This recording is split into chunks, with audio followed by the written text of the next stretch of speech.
And we're live. Hi, everyone. It's your friendly ex-Muslim, Abdullah Samir. And welcome to episode 86 of the podcast. So today I'm joined by Amina. Amina, how's it going? I have to Good, say hi. thank Just you. finished drinking your coffee, sorry. Thank you, and thank you for having me. Oh, yeah, no worries. So today we're going to have an interesting conversation. We're going to be talking about your story, how you ended up leaving Islam, what was the catalyst, and I gave a little bit of a teaser in there as well. You have a YouTube channel as well, so I will be linking that. I didn't get a chance to do that yet. I'm going to share that as well. So Amina has her own YouTube channel where she talks about related topics. Is it in English or is it in... Yes, it is in English now. It was in Danish before, but now it's changed into English. So all the videos now, they are in English. Awesome. Okay, so there we go. So if anyone wants to take a look, I am going to link that right after.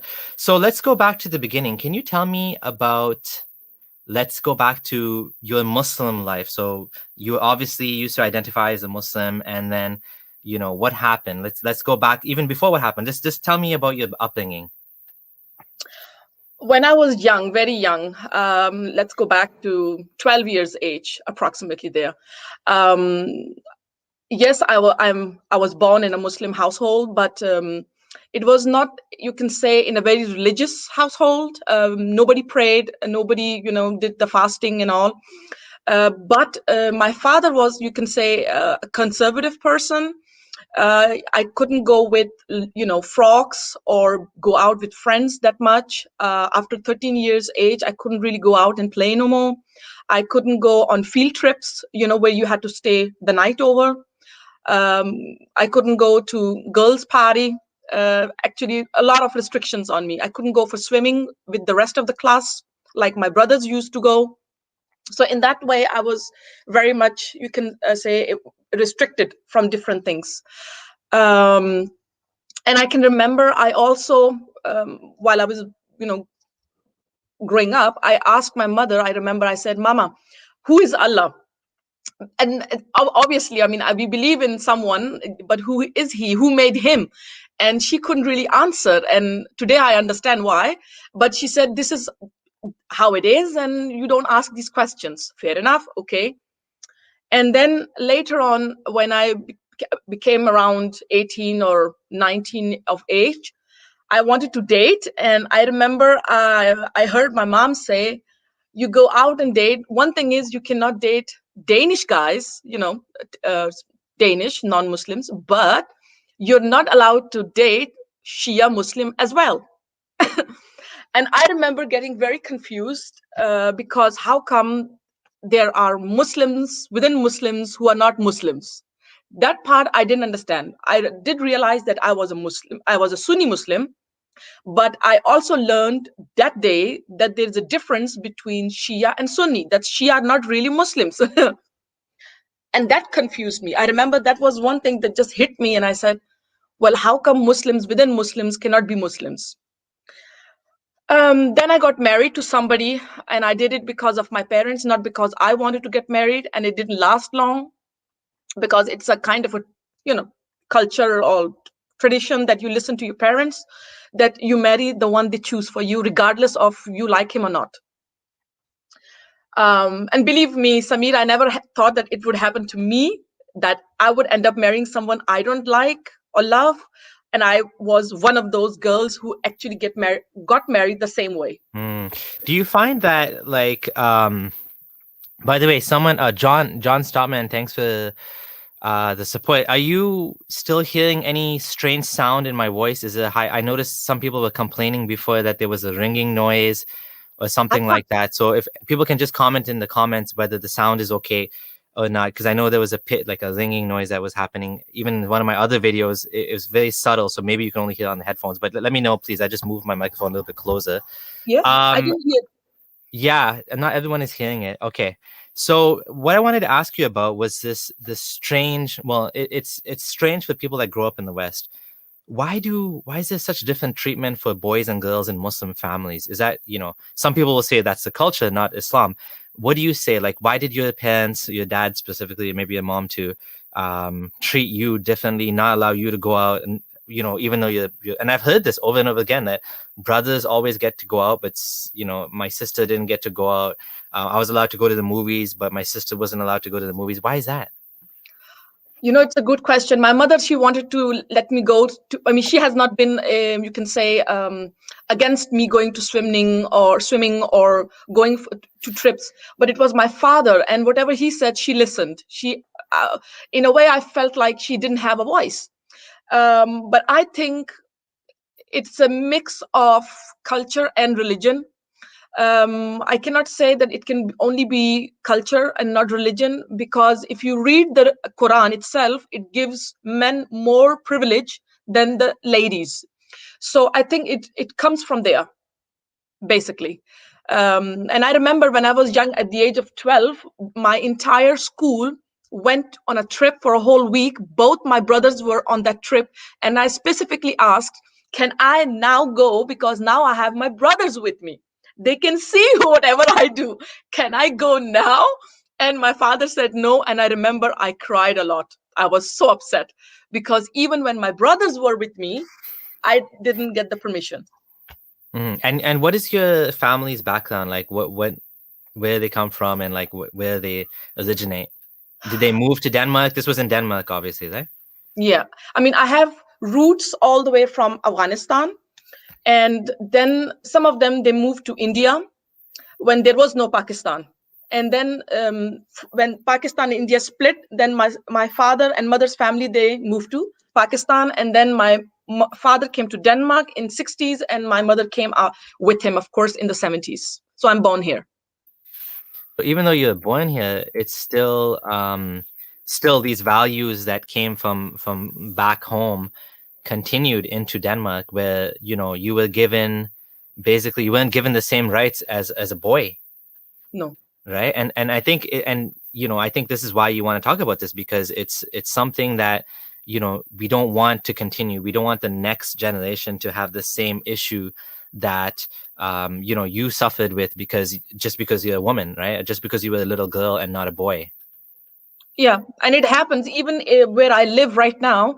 There are girls who are, you can say, strictly contained at home, while their brothers, they can go out and do whatever they want till whatever time they want. Families, they're buying, pets for them to keep them home and busy. They can't even go out and really work. So they try all kind of things to keep the girls home, but let the boys out. And this arranged marriage thing as well, like you said, you never expected it would happen to you. Is there like a lot of pressure from the family to get married to someone they choose? It can happen for certain people. For what happened with me was that I went to Pakistan because my elder brother was getting married. It was not because I was supposed to get married. But believe me, when I say this, when he got married, in a week, I got married. Oh, wow. Listen, I just need to double check the mic. Can you, while I'm doing that, just tell us just continue talking about what happened. I'm just going to double check the wires on the mic because people are still hearing noise. Just give me 1 second. Sure. When I came from my trip from Australia, my brother had to get married, but in a week I got married. And when I look back at it, I was shocked, because I said to myself, because I was still hearing stories while living in Denmark, that these girls, they get married like this when they go to Pakistan. And I thought to myself, nah, Amina, you're not going to do that. You are much wiser. But I actually ended up doing it, not because I had pressure from my family members like that, but it was more like satisfying parents. It was about that. Okay, sorry about that. Okay, let me know if the sound is any better now. I apologize for this. I don't know what happened. All of a sudden, it seems like my setup is not working the way it used to work. I guess that's technology for you.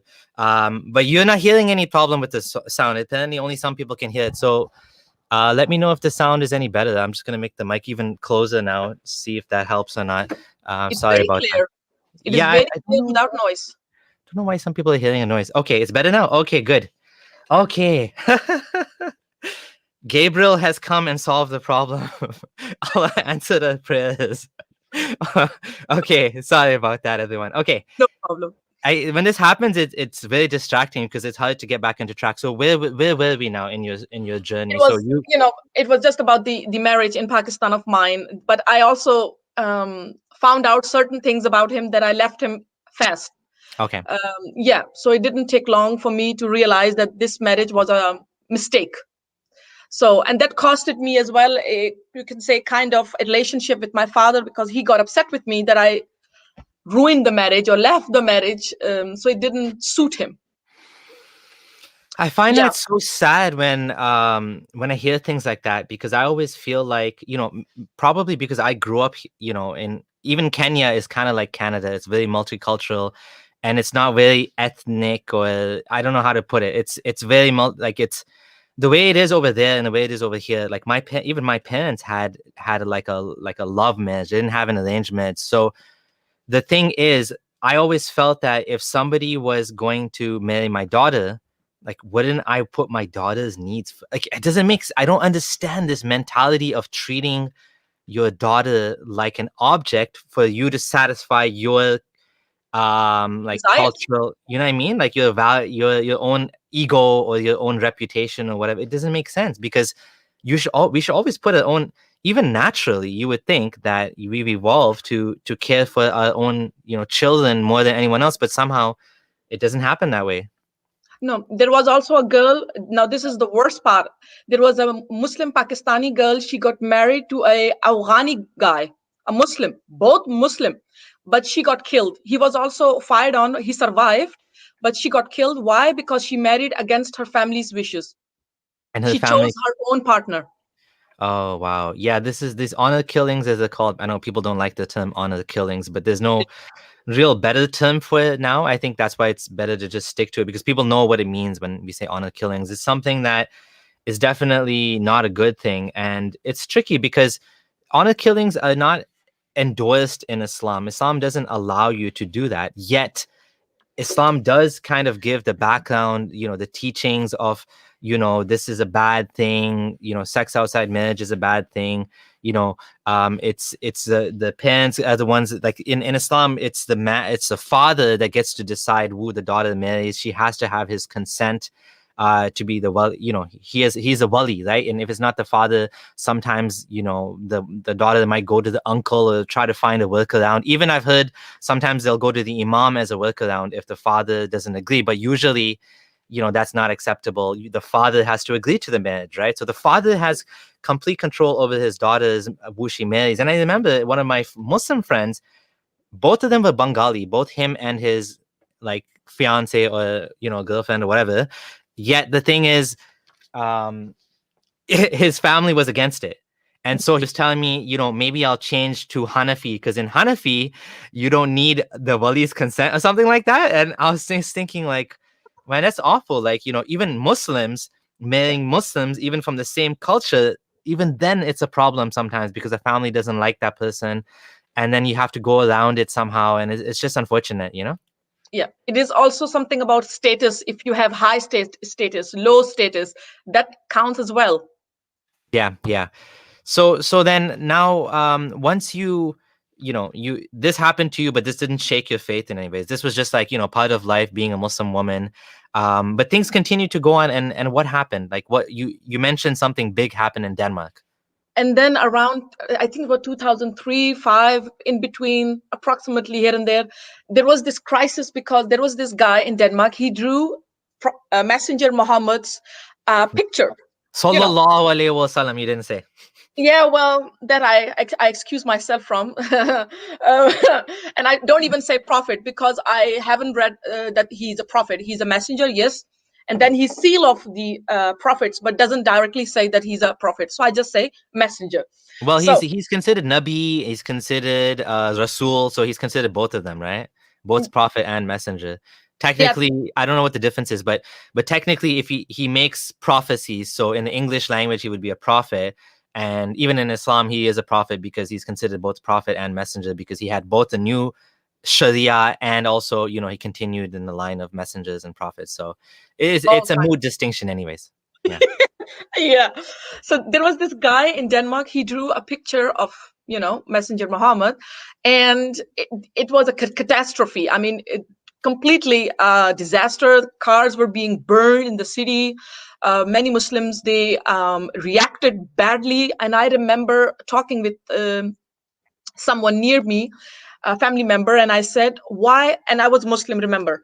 I said, why are these Muslims behaving like this? Why is their belief not so strong enough that it should be in there? That if a person in front, because it did happen to me, a guy did come in front of me and he said all kind of goofy stuff about Muhammad. He really degraded, and I was very quiet and I was listening. And when he was done, I left and he left. I never yelled at him. I never said, why did you say about Prophet like that?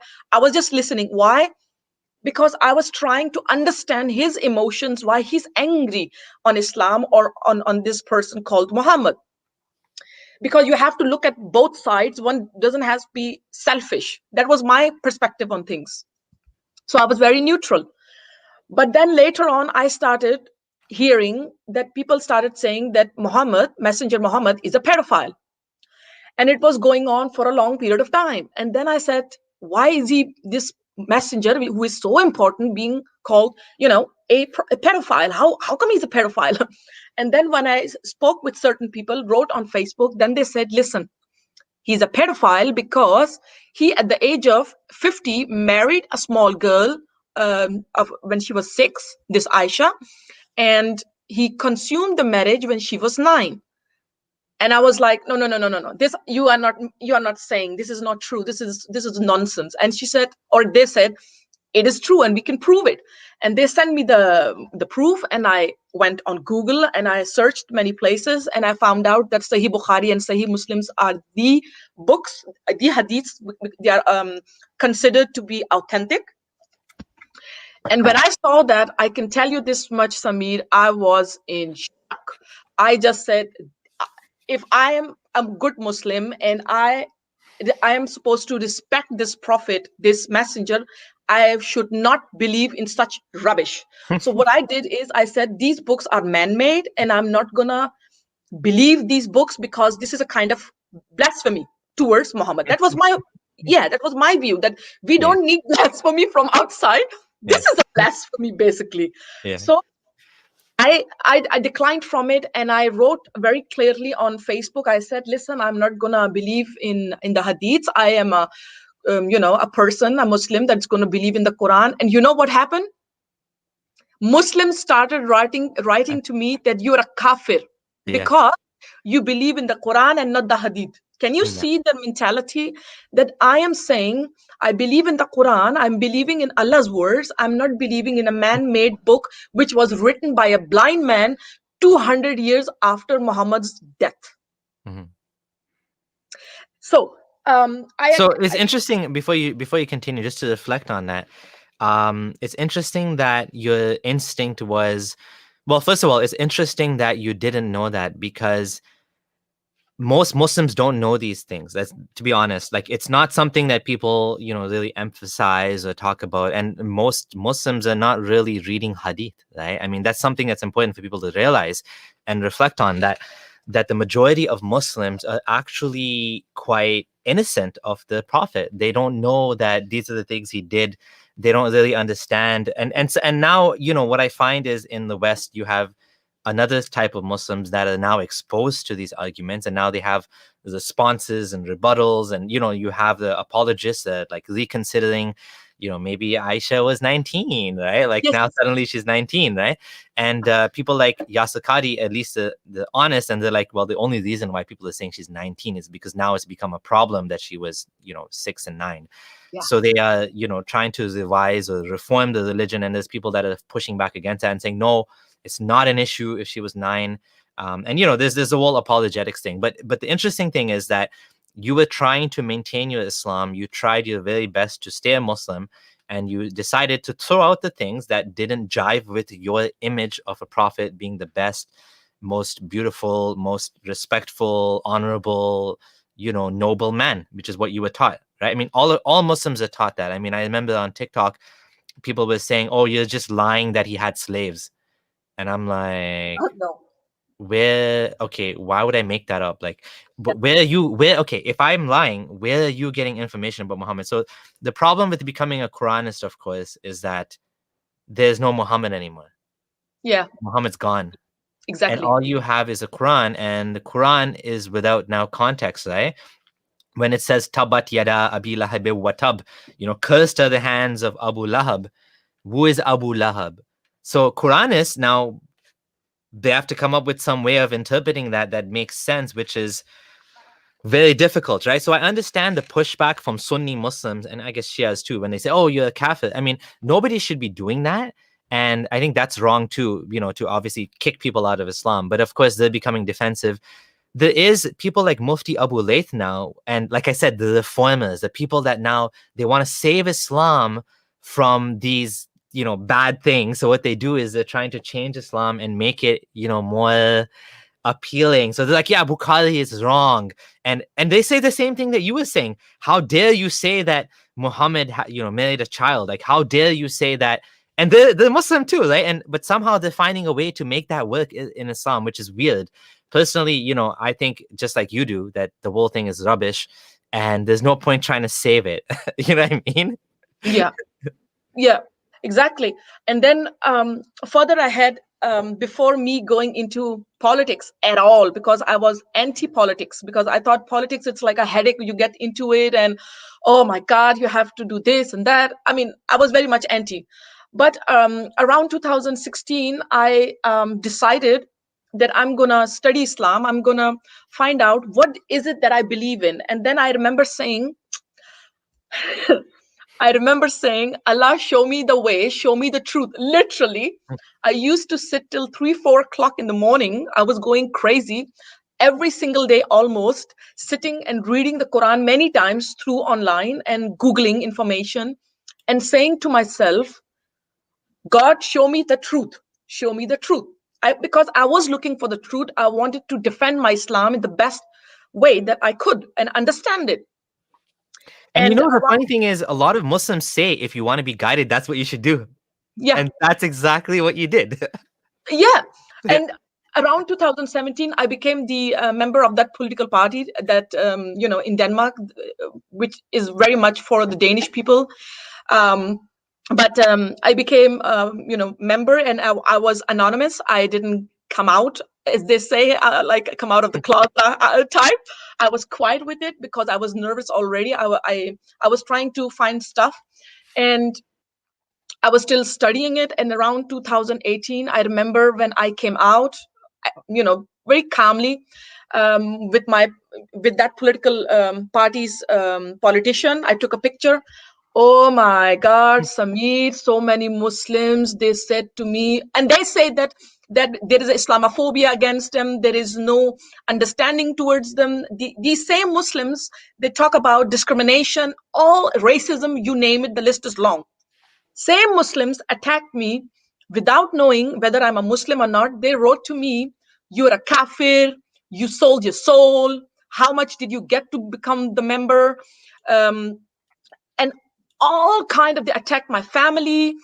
And I had a really bad time reading those messages. I was awake till 1 o'clock and I saw that. And then, of course, I defended myself the next day. But I saw how much double standards these Muslims, they have, that the same people, they talk about being a victim of the society of these, the same political party. I'm a member. And remember, I was a Muslim when I became a member with them. Oh, You yeah. see, and they accepted me. That the guy who wrote on your message, he said that this political party, they are against Muslims. Same political party accepted me as a Muslim. They never ever degraded me. They never ever said to me, change your religion, otherwise we're going to throw you out. Never. So still I was studying Islam, and keep in mind, nobody knew that I was researching. Even my political party didn't know about this. Nobody knew. There were people writing to me on Facebook, because I was a little bit you know very tough critic of Islam.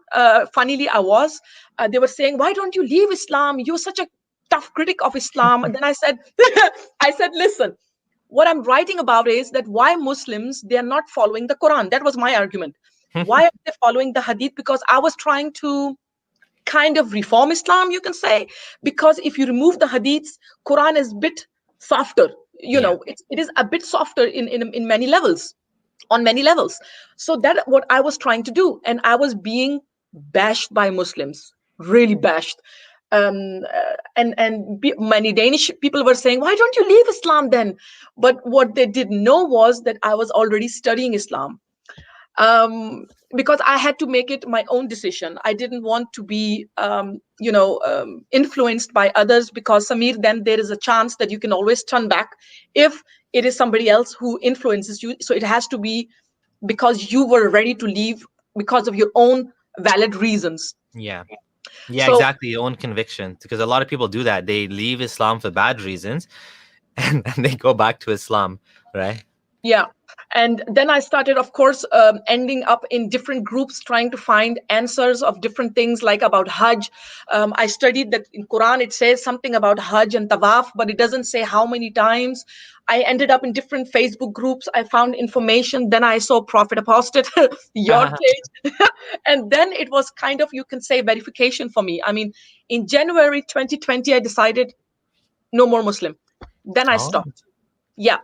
Then I came out, you can say, for myself. I officially said it in May 2020 Oh. in public, yes, that I believe in no Islam.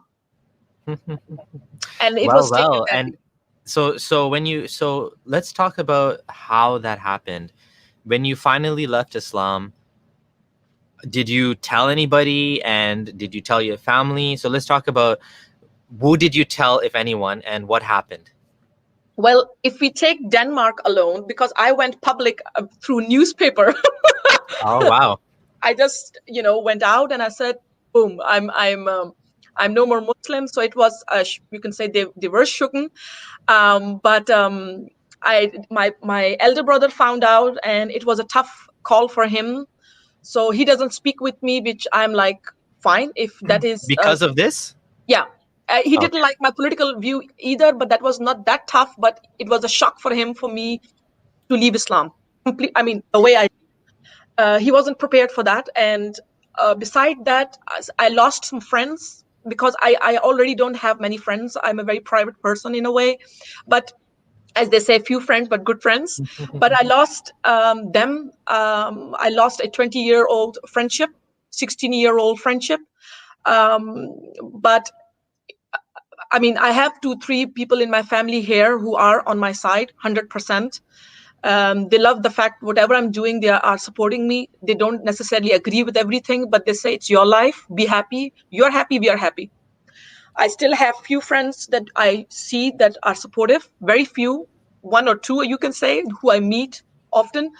But Samir, if you ask me, did I get something out of it? Yes, there are many members of my political party and other people out there who have been cheering for me, supporting me. So in a way, I call them my family. And once a year, I go to my political meeting where there are thousands of people, and we are big family.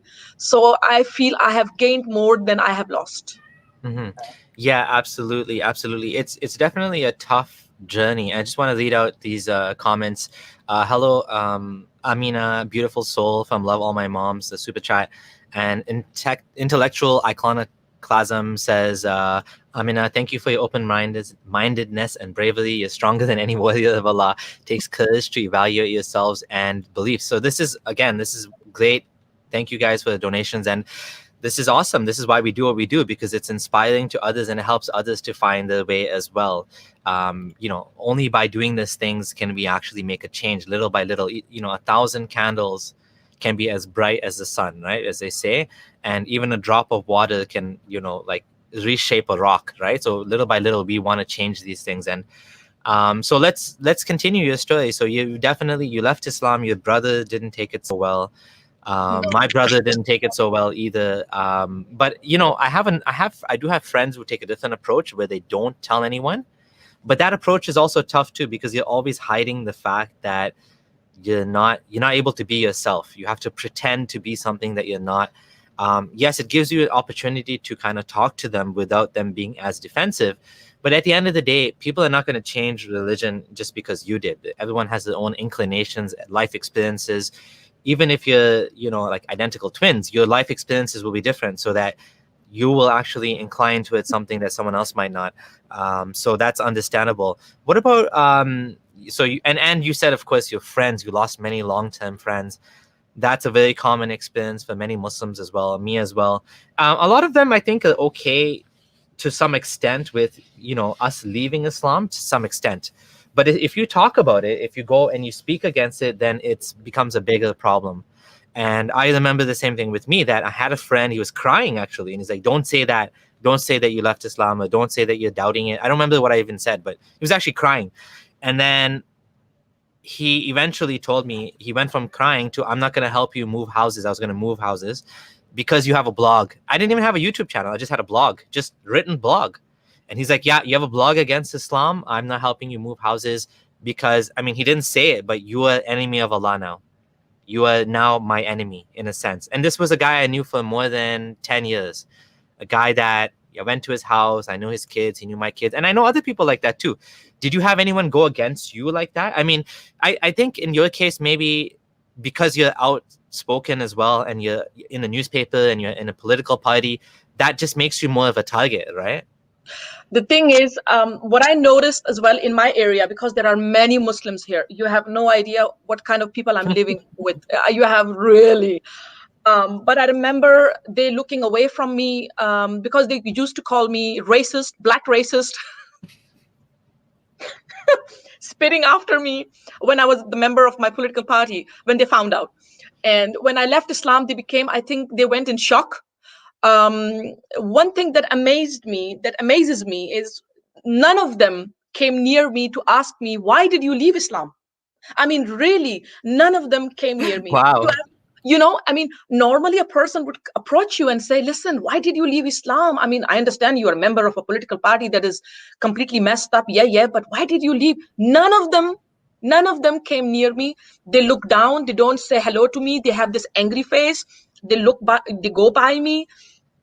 And it's really interesting. Like, even if my friends left me, anybody who left me, they didn't even think to ask, Amina, why did you leave Islam? Can you tell us? No, they would rather stay away from you.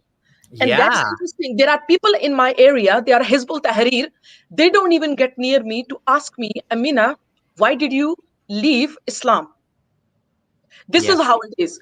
And one of the things I don't believe in anymore, remember, I was a kind of a secular Muslim, a very moderate Muslim. I did everything beside eating, I think, pork. And I think I did everything else. Free bird.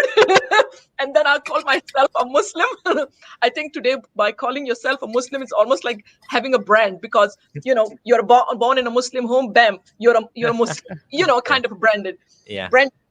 But I remember in my time, and now when I look at it, that there is not anything called a moderate Muslim in my point of view. Why? I'll tell you why.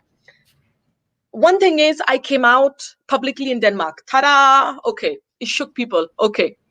And then something happened a couple of weeks back. I was having visit. I had a visitor, and the person left, and I was kind of sitting, and I thought, okay, I'm going to have a piece of bread, and then I'm going to go to bed. So while I was eating my bread, I saw that, Haris Sultan is going live.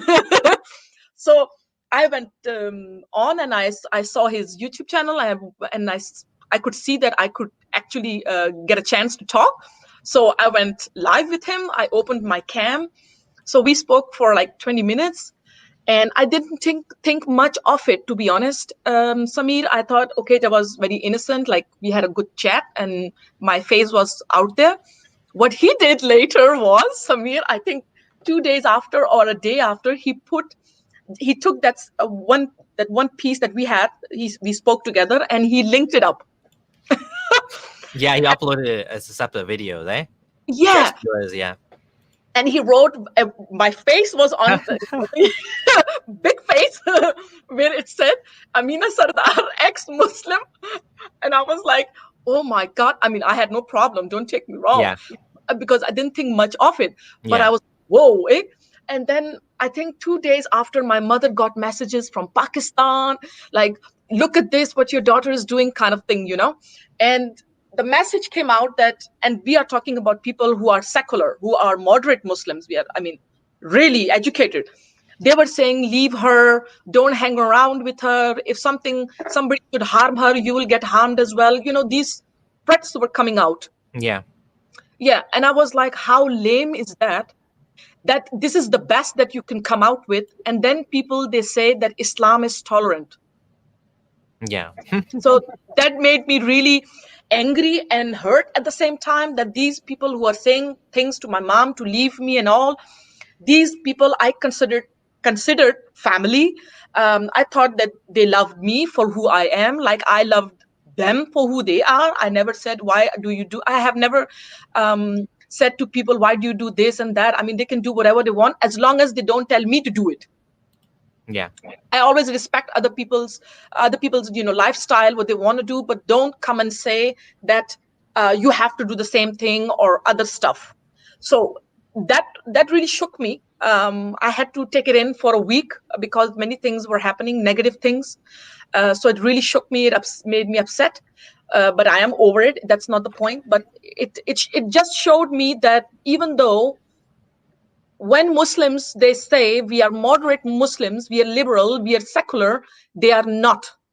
Because in the end of the day, Islam means submission. They have to submit to Allah and His sayings. The end. So what I want to go back before we talk about that. I do want to talk about something else you said, which was about how Muslims react. This is an interesting thing. A lot of people ask me about this as well. What happened when you left Islam? And I had the exact same experience as you, that very few people actually asked me about it. And I remember one guy who's now like an imam. Like I hang around, I was in a very like hardcore crew of people, people that go to the mosque 5 times a day, pray Fajr, go for Taraweeh every day, stay in the mosque for itikaf. These are the type of crew that I had, big beard type of people. One of these guys is now an imam. Actually, a ton of them are imams, which is hilarious. But anyways, this specific guy, and he's like, what happened? And, he's asking me, and I started talking, and he's like, oh, I got to go. And he left. And he never, ever wanted to hear about it again, because I think that's the knowledgeable ones. Now, the unknowledgeable ones, they're just like, they don't even want to talk about it, because for some reason, I think maybe in the back of their mind, they also have doubt. And they're like, oh my God, this guy left, and I don't want to deal with that, issue. So I don't want to think about it. I don't want to talk about it. I don't want to ask questions. You should go talk to the Molvi. Go talk to the Imam. They always tell you, go to the Imam, go to the Imam. They don't want to engage with that level.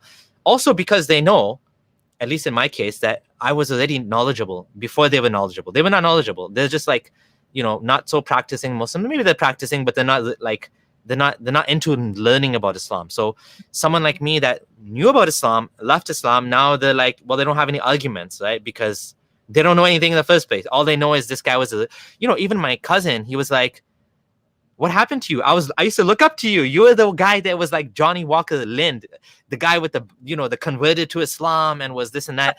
And now you left Islam. Like, I'm disappointed. And I thought, this guy is not religious. He doesn't pray. He drinks alcohol, goes clubbing. I thought he was the fake Muslim. Yet he's finding that I'm the bad guy now, which is weird, right? Because you find these people that they don't really practice Islam, but they still believe in Islam, which is kind of weird. But anyways, that is my experience as well. And in a way, I think it's unfortunate that people that they don't want to ask questions, because I think it would be much better if they did, because they would learn and they would be able to, but they don't do that. They don't engage. They just don't want to know, a lot of them. And it's just this weird awkwardness. They don't look. Hizbut Tahrir, I have a huge problem with. They're not like that over here. In Canada, Hizbut Tahrir is very aggressive. They love to debate. They love to argue. I had a Hizbut Tahrir contact that I knew from before I left Islam, and he wanted to he was debating me on Facebook, and he got mad at me at one point and blocked me. He said, you're an enemy of Allah. You're going to end up drunk, homeless, drug addicted, sleeping in the gutter, this and that. And then he blocked me. And this is before I would love to have a screenshot of that to show him that, hey, look, that's not happening. I own my house. I'm doing well. Like, I'm making 6 figures in my full-time job. My YouTube channel is successful. Like, the exact opposite of what you said was going to happen happened. Leaving Islam didn't pull me down. It brought me up. And exactly. It does bring people down if people are too entrenched into it, because now you have to escape. right? It's not like you just become free for. It's not like you become free for free. There is a heavy cost. And some people, if you're a woman, it could be even heavier. If you wear hijab, if you're in a Muslim relationship, there's more and more and more costs involved. If you're an imam, people are like looking up to you. Now you have to like escape from that. You know, if you're on a board, a mosque board. I know one guy, he was on a board of some mosque. He had donated like, I don't know, some tens of thousands of dollars to the mosque, and he became ex-Muslim. Now he had to find his way out of that. And so he was like quietly trying to get out of the board because he didn't want to do anything. He didn't want anything to do with the mosque. So it becomes a challenge, right? It becomes a challenge to extricate yourself from Islam, because Islam kind of, you know, takes you and pushes you deeper and deeper into this. Yeah, I don't want to say cult. In some cases, I think in my case, I kind of was in a cult because my friends all left me. They didn't want anything to do with me. So that is like a cult. Some people are not in a cult. Like I think some Muslims, if they left Islam, it wouldn't even affect them because they're not even doing anything Islamic in the first place, right? I think there's different levels, right? And but the ones that are more into it, it becomes harder to leave because now you lose your social circle. You probably didn't have many non-Muslim friends like me. I didn't have many non-Muslim friends. All my friends were Muslim. All my social circle was Muslim. Everything was Islam, right? So in those people, it's the toughest. The people that I think that are like having a normal life, you know, they have a mortgage, they have maybe they're even married to a non-Muslim. They don't lose as much. And so sometimes those people, they look down on us and they're like, why are you talking bad about Islam? Like, my life is good. I'm Muslim. My life is good. They don't do anything Islamic. They're not sacrificing anything for Islam, but their life is good apparently as a Muslim, right? I mean, I had a really, I must say, there was somebody else as well. I mean, I didn't have many Muslim friends, very few, 2, 3 of them max. And some Danish friends, few. I mean, I never had a big circle of friends, never had it. But I had this one friend I met a couple of years ago. Today we are very close. I really love that friend of mine. I remember her telling me a story about how she left Islam, for what reason. I remember thinking, how can one leave Islam because of that? It really shook me. And she didn't go out and told everybody that she was an ex-Muslim, but she told me, and I remember when she told me for which reasons, I was in shock. I went in shock. And I talked about her, like, I remember I talked with her and I said, well, Islam is this, Islam is that, you know, trying to be positive, you know, trying to show her the good sides, because I couldn't get it. Like, how could she leave Islam by going somewhere? And then I became curious. I said, how come she left because of this and this? So she made me curious as well. She also made me, you know, go and check what she's saying is true or not. So I think if you really want to know what Islam is, if you really from a open-minded perspective go in, not as a Muslim, but as a researcher, as a person neutral, and say, you know what, okay, let me look at Islam from outside, not as a Muslim, but let me look at it. What is Islam? What is it really? I mean, what am I following? Then I think it can change many people's perspective. And yes, and I also think people, they don't dare ask, why did you leave? Because they are afraid that maybe, just maybe, they are right about why they left Islam. So it is the fear in them that scares them. And then you mention about mullahs. I'll tell you something very interestingly. Here in Denmark, I wrote to a Muslim imam. I said, tell me something, because I do write some tricky questions. I said to him, tell me something. Is there some kind of democracy in Islam? Is there democracy in Islam? He said, well, there are kinds of democracy. I said, no. I'm asking you, is there any democracy in Islam to begin with? Any? He won't answer me.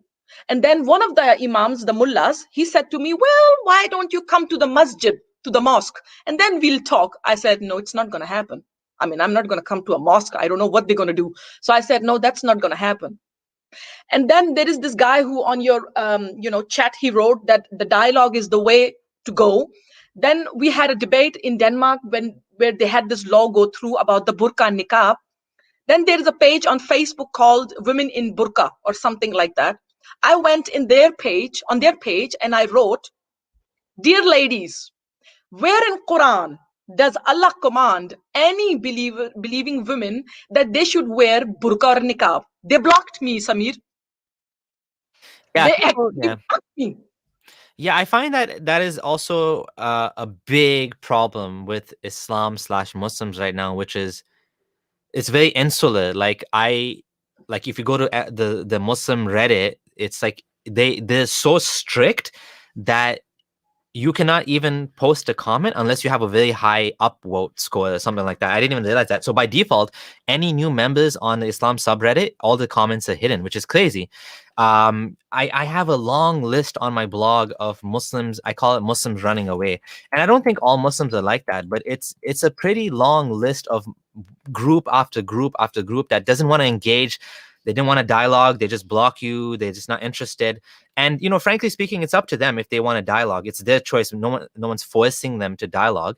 But at the same time, it's oh, my camera just turned off. At the same time, it's ridiculous that they would claim to be the superior religion, and yet they're also saying that, oh, we don't want to talk to you. We're scared. They're basically admitting they're scared, right? Exactly. And that person who also on your chat in the beginning, he spoke about my political party being kind of negative towards Muslims and all that, not being tolerant. But what he forgets to understand is that Muslims, they are not tolerant either. And if you look in the Quran as well, there is no tolerance towards non-believers. They even say, the Quran even says that if you conquer a place, you have to take tax from them. There is no respect toward another belief. So I don't understand, why should a Christian country respect so much the Muslims when they don't even respect you back? There is a Muslim imam, he actually said in his preaching, and he was fined as well. He said in his preaching that kill the Zionists.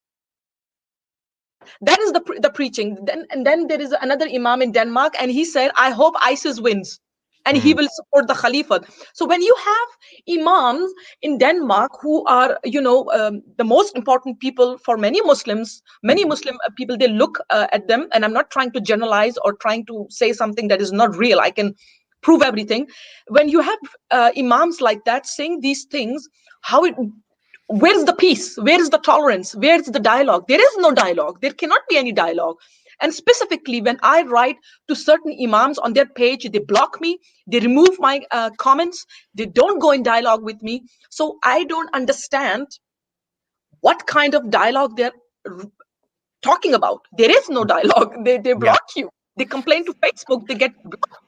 Yeah, so I just want to be a little bit careful in saying things like Muslims are not tolerant, because I think Muslim is a very large group of people.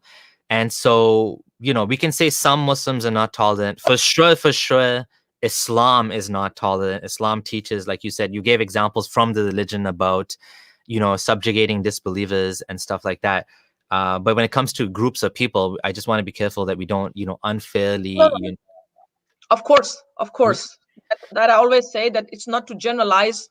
It is something else we are talking about. It's not all Muslims, because many of them, they are good. But I must say, I miss those moderate Muslims to come out and say stop to these extremists, you can say, in a way. Come out and for it. So when it comes to Denmark as well, let's talk about this a little bit more. Why would you call it a Christian country? Like, is it a religious country? Because from what I heard, Denmark's, most of them are not religious. Even though they all consider themselves Christian, less than a fifth of them see themselves as very religious. To me, it's more like a secular country, right? It is a secular country, no doubt, but they value their belief. Even though they don't show it that much, but they value it, and they see themselves that they have this religion, so they respect. So about the moderate Muslims, I personally, I do think that I'm okay with that term, even though that term is very, I don't know, it's very wishy-washy. It could mean anything to anyone. I mean, some people will say moderate Muslims are anyone that's not ISIS. Some people will say moderate Muslims are Muslims that drink alcohol. Some people will say moderate Muslim. Like, it's not fixed what that means. What does moderate Muslim mean? But I do think that the vast majority of Muslims, especially in the West, are actually the type of people that are tolerant and they don't care. They just want to go on with the business. They just want to live their lives. And they just, like, for example, my mom is a Muslim. She doesn't pray usually. Sometimes she does. She doesn't go for Jummah. She goes to Eid namaz like any other auntie would. Same with my family is a little bit more on the less religious, more accepting side, more tolerant side. And I know that's not necessarily the case for all Muslims, but I do think there's a large number of Muslims that are, ideal citizens of, let's say Canada. There's obviously a conflict between people like Hizbut Tahrir who want to reestablish an Islamic state. And then a lot of my friends that yes, they don't want anything to do with me, but none of them tried to kill me. None of them tried to harm me. Some of them, the one exception is there was somebody, and I don't know who it was, who tried to make a campaign to get me fired from my job. So they're basically trying to boycott me using legal means. So they're not like blowing up my house or something, but they are trying to harm me. So at this point, I've become like a sort of, big figure. So I've become a target in that regard. And so the more bigger you get, the more dangerous it becomes, because there's always going to be, like if you're just like talking to 1,000 people, probably you'll be fine. But when you get to like 100,000, a million, my first video is like 1 point something million people, you're going to get some people in there that really have an issue with you. And those people, they're going to be out to get you. And it's even worse for like some of the ex-Muslim women I know. For example, Aisha in Australia, she has like deranged people after her, out to get her, out to post her address. Haris Sultan as well. Someone was, trying to post his address online, and I don't know if he's going to move or not.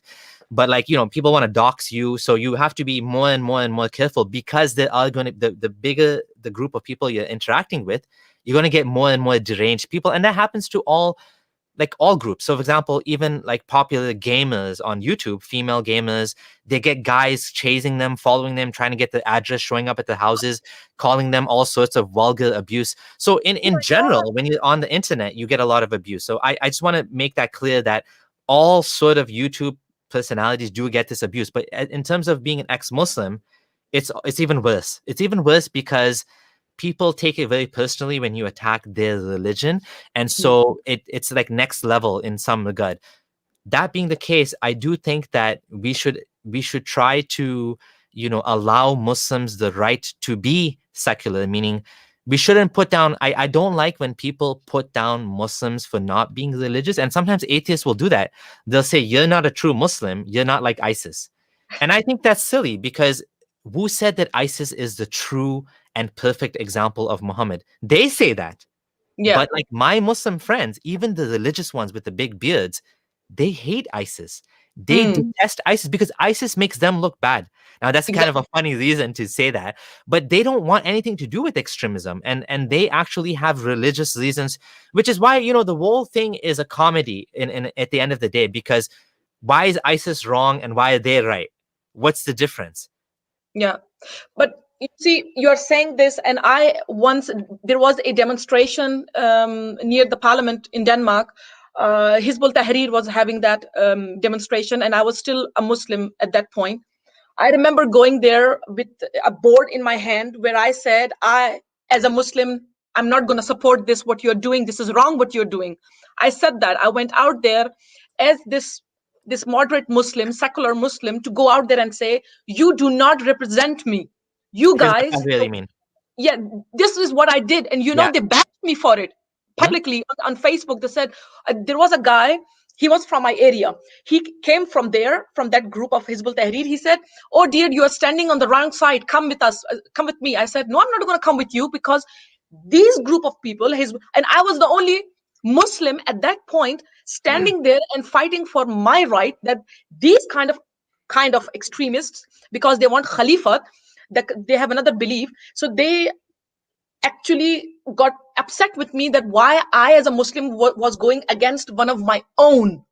So I said on Facebook later on, and I said, listen, when we are a group of people out there, these moderate secular Muslims, this is just a issue I have, that when you don't like what Hizbut Tahrir is doing, or saying out there, why don't you write on their page? Why don't you fight for your rights so you don't look like them?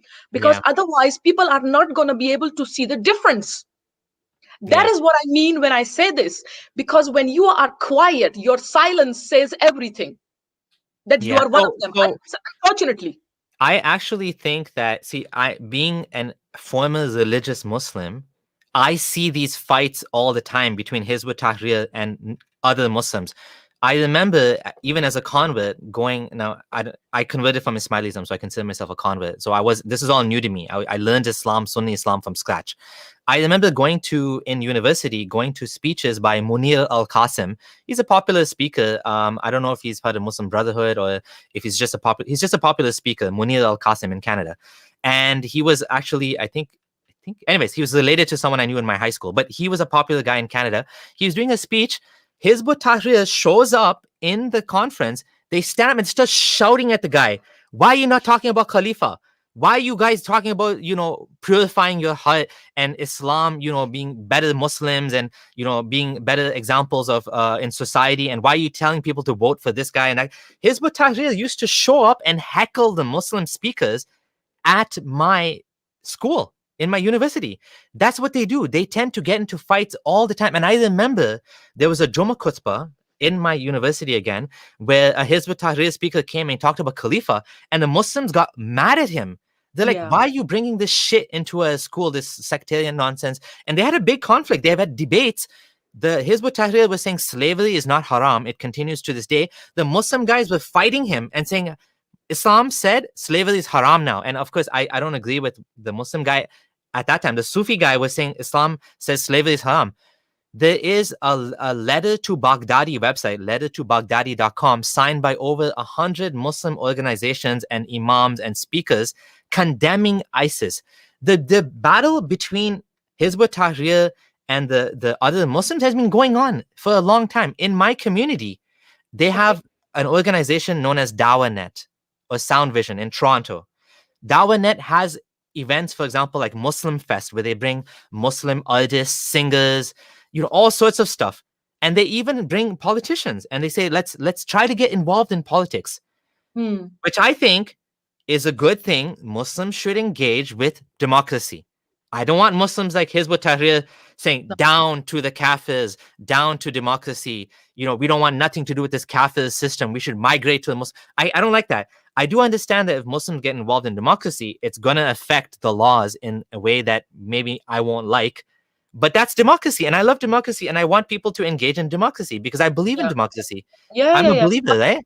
So I'm saying even they're condemning organizations like DawaNet, Sound Vision, mainstream organizations that are trying to get Muslims more engaged with politics. They're like, if you guys vote, you're kafir. Right. So there is this healthy sort of dynamic tension in the Muslim community where you have extremists, I shouldn't say extremists like Hizbut Tahrir. And you have Muslims that are like, they want to be part of the society. They want to engage.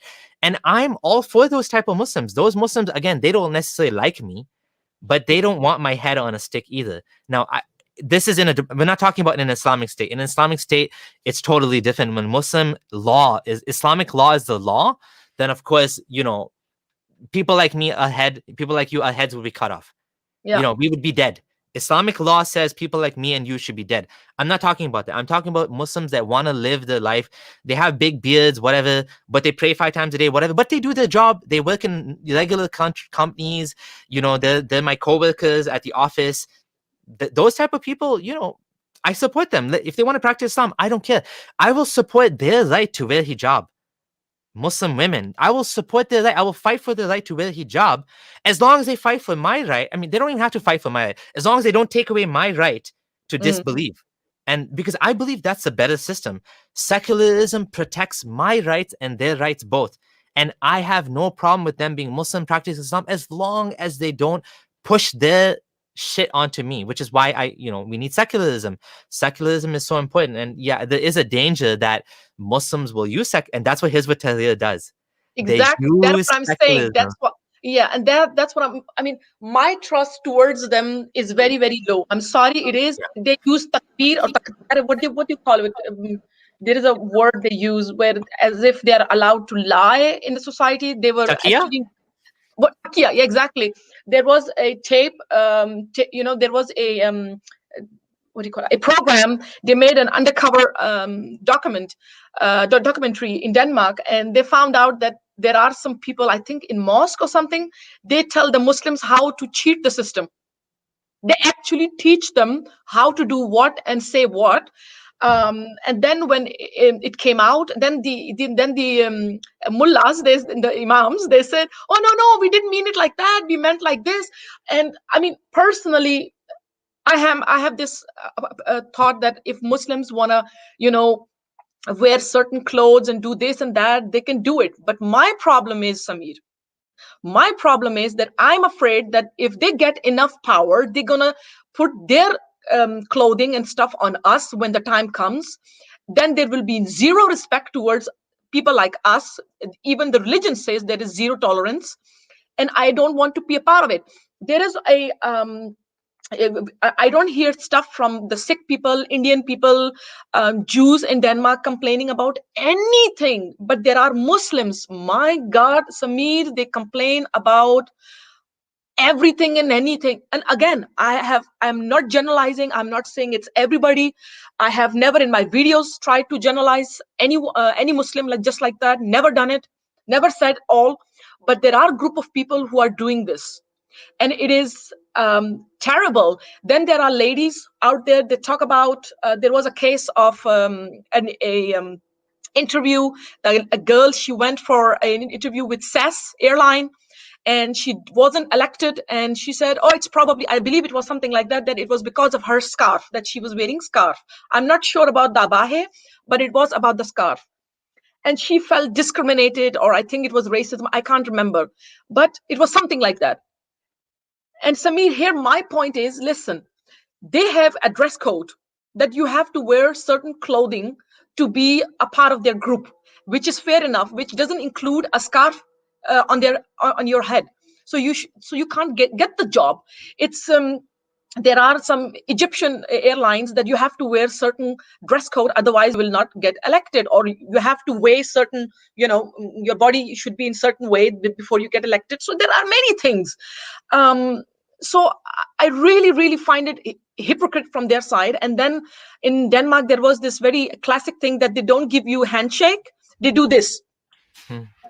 On their chest, they put hands on. And then the king or the prince of Saudi Arabia, he goes around and he gives a handshake to women in Saudi Arabia. So that doesn't look good, Samir. This is what I'm saying, that they sometimes I feel like they ruin it for themselves. So I agree and I disagree. So some things I agree with, and I'll tell you what I agree with first. I agree that Muslims tend to have a victim mentality, and I this is a big problem. And I do think that the word Islamophobia enables this victim narrative. At the same time, there is, to some extent, the rise of the far right. There have been, attacks on Muslims, many attacks on Muslims, much less than you can say the attacks by extremists, Islamic extremists in the world, Muslim extremists. But there is something which is anti-Muslim bigotry, and I think it's a valid thing to worry about, just like this anti-Semitism. I don't like the word Islamophobia because it's stupid, and it conflates criticism of Islam. And criticism of Islam is fine, criticism of Judaism is fine, criticism of communism is fine, criticism of any ideology is fine. So Islamophobia, if you're saying you can't attack or criticize, or if anyone can love Islam and say, I love Muhammad, I love Islam, Islam is the best, and kufr and taghut and disbelief is bad, then I can say, well, I think Islam is bad. I mean, why not? It's just you have an opinion, I have an opinion. If you're saying I'm an Islamophobe, then you're an Islamophile, right? Just like there's pedophile, there's Islamophile. Well, that's silly, right? I mean, it's silly. Then there's Hindu, like it's dumb. But the term itself is a type of gaslighting, right? And so I don't like the term Islamophobia, but I'm against anti-Muslim bigotry. And this is something I'm very strongly against, especially being an ex-Muslim. And I know that my words are sometimes used to be bigoted against Muslims. I fight against that. And that's one of my most important missions. And that's what, one thing I think makes me, distinguishes me maybe in some sense. Now I want to talk about some of the things you said. So victim mentality, I agree. Now, when you say, for example, the Saudi king, he'll shake hands with women, but some Muslims won't. Well, first of all, the Saudi king is considered a hypocrite in many ways. And Muslims don't look at him as a religious figure, that they look up to. He's a politician, and he plays this politician game where he's Muslim, whereas probably on the weekends he's going to Bahrain, partying with women, wearing a mask, and who knows what he's doing. And Muslims know this outside Saudi Arabia. He has a good, he has them on in such a way that they all think he's a good Muslim. He prays and blah blah blah. But a lot of Muslims, especially Hizbut Tahrir, detest the guy. They consider him an enemy of Islam. He's an evil guy that is holding the Makkah hostage because he made allies with America, right? Like he's an ally with America, so they consider him even a disbeliever in some extent. Extremists hate the Saudi king, right? Anyways, and now the Saudi prince, he's actually I know some Saudis I've talked to. I had one on my channel recently. He's actually, like making it more liberal. He's allowing women to drive and stuff like that. And so so Muslims don't look at him as a religious authority, first of all. Second of all, I don't have a problem with Muslim men or women not shaking hands, or Jewish men saying they don't want to sit next to a woman, or a Jewish woman saying they don't want to sit next to a man on the bus or on the plane or whatever. Of course, needs to be some sort of issue there, because if you're going to buy a ticket on a plane and someone sits next to you and it's a woman, well, that's too bad. There's nothing you can do about it. You can ask to be relocated, and if they want to be relocated, I have no problem with that, because it's their right, within their rights to do that. If I don't want to shake hands with a woman as an atheist, it's not because, as a Muslim, let's say, it's not because they think women are inferior, because I know my wife as well, as a Muslim woman, she didn't shake hands with men. She doesn't think men are inferior. Some people misunderstand and they say, well, you guys think women are dirty or something. No, it's not like that. It's because they consider it like haram, that you cannot touch another woman, because Muhammad said, a woman and a man, they're not related, not mahram, cannot touch.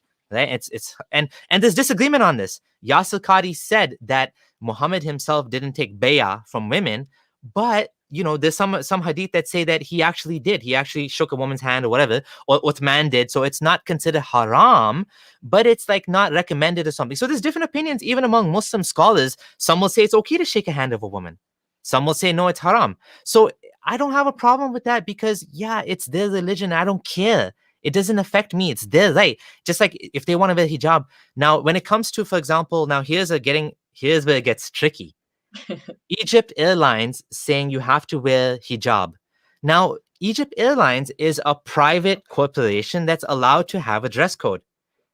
So I don't have a problem with the corporation saying this is the dress code. And now you have to decide, are you okay with that dress code? Are you not okay with that dress code? If it becomes, and it's tricky, it gets tricky for sure, because sometimes it could be discriminatory and then it becomes against the law. So, for example, in Canada, if you say you're only going to hire a Muslim, that could be against the law. In Egypt, obviously, you're probably allowed to do that. I don't know what the laws are in Egypt, but it's tricky because private entities can have their own regulations, can have a dress code. Let's say, for example, let's flip that. Let's flip that now. Let's say you go and you work for a restaurant like Macy's, or like you're working for like a fancy restaurant, where you're expected as a woman, you have to wear a certain dress code, like, for example, either pants or a skirt. Now, can you say, oh, I'm a Muslim and I don't like that? Or, for example, you're a taxi driver, oh, I'm not going to take any people that have dogs. Now, you are going against the law, not the laws, but the rules of the corporation. And so now, that's the same thing in reverse, where a Muslim is saying, I don't care about what you guys have as a uniform. I want to make an exception for me. I think, well, too bad. In that regard as well, if that's the dress code, and they're not just excluding Muslim, that's just the dress code. Dress code is, let's say you have to wear pants. A Muslim woman might say, well, I don't want to wear pants. I only want to wear skirts. Don't apply for the job then. Exactly. Right? So I don't know. It's tricky. Like, you know what I mean? Like, and one more. Okay. So you want to say anything to that before I go to the last point? No, you just continue. No, yeah. The last point I disagree with is about Taqqiya. So I do agree with you that Muslims, and I have heard this, Muslims, especially people like Hizbut Tahrir, are the type of Muslims that would try to cheat the system because they see it as some evil, oppressive system that, we're at war with. Even though, and the guy that blocked me, Mazin Abdullah, who is sort of like Amir of Hizbut Tahrir here in the Toronto area, he blocked me because I actually said to him on Facebook, why are you here? If you hate this system so much, why are you here? And that's when he couldn't take it anymore and he blocked me. Until then, he was happy to debate with me. When I said, why are you here? He blocked me. So I do understand that. But I remember as a Muslim hearing from people like Hamza Yusuf and Sheikh Bilal Phillips that Muslims are not allowed to cheat the system. And he was shitting on Muslims that, for example, they have two wives and they're getting, for example, benefits, unemployment or whatever from multiple wives, and they're taking that money. And he was saying, you guys have no right to do that. If you're living in a non-Muslim country, you have to obey the laws of the land. And Hamza Yusuf said the same thing. He said, you are living in a non-Muslim country. You agreed to the laws of the country when you took your citizenship. You have no right to break the laws, including traffic laws, including tax laws. If you want to be a good Muslim, you follow the laws of the country. So Yeah. there is Muslim scholars that tell people that, yes, follow the laws of the land. And there's these shady people that will try to take advantage. I don't even know which imam that was caught on camera saying the stupid things. I know there's people like that. I've met people like that myself in the Muslim community, that they don't care about Canada, even though they live here. They just want to take advantage. They want to cheat it. And then there's non-Muslims too like that. Like, to be fair, that they don't pay tax. They'll, hire as many, like they'll do as many loopholes as they can to avoid basically paying taxes. Everyone, there's that issue exists all over the place. But in Islam, I do think there's Muslims in both sides. I do think that the majority are the type. I don't know about majority, but like as a Muslim, I was one of the type that was following the laws. I thought I have to obey the laws, even traffic laws. Speeding is haram, whatever. That's what I believe, because that's what I heard from my scholars. The Taqqiya thing is honestly it's an overused right-wing trope used to demonize Muslims. And the reason I say that, because as a Muslim, not even once in my 15 years of studying Islam as a Sunni Muslim did I ever hear anyone say, you should do taqiyya. You should trick those non-Muslims. You should pretend something. I never heard that. I No. never heard anyone say that. When I heard Taqqiya for the first time, I found out about Taqqiya when I was learning about Shiism, and I understood that the Ismailis, I grew up as an Ismaili, the Ismailis used Taqqiya in order to protect themselves against Sunni Muslims, right? They did that because Sunni Muslims when they found out that Ismailis believe Aga Khan is the light of Allah, they would kill Ismailis. They would slaughter them. They would bust down the houses of worship, and they would break the Jamaat Khanas and stuff like that, right? Like exactly what this comment Pedro said. This is why Taqqiya exists. It's meant, and even some Sunnis, by the way, and I was surprised to hear this, but if you dig into the Sunni tafsir as well, you will find that Taqqiya does exist in the Quran. It's meant as a way to protect yourself from being killed. So, for example, if someone points a gun at you and says, are you Muslim? Do you believe Muhammad? You are allowed to say, I don't believe in Muhammad, screw Muhammad. I hate that guy. He was he did some bad things. I don't know. I was taught he was a, good guy, but really I hate the guy. And then the guy leaves and then you're like, oh my God, I'm safe now. I love Muhammad, You're allowed to do that to save your life in Islam. That Yeah. is what Taqqiya is it's not like some, let's trick non-Muslims and take them as slaves or something. Like, no, like it's not, that's But I not, have heard that. You see, I have seen, and not seen directly, but I've heard from so many. And there has been, again, there are so many things going on in Denmark that is, which I say I did not know about before I went into politics, in this political world, in the, when you just wake up and you get involved in something that you have not been involved, then you see and hear stuff that is beyond what you have been seeing, before your involvement in all of this. So I didn't know either. For example, when I heard about Muhammad as well, the messenger Muhammad, I did not know much about him because I never heard his name that much at home. I knew about Jesus, Isa, and Moses, Musa, but I didn't know enough about Muhammad. And that is something I found out later on, when the drawing started about the messenger Muhammad and the pedophilia about him and all.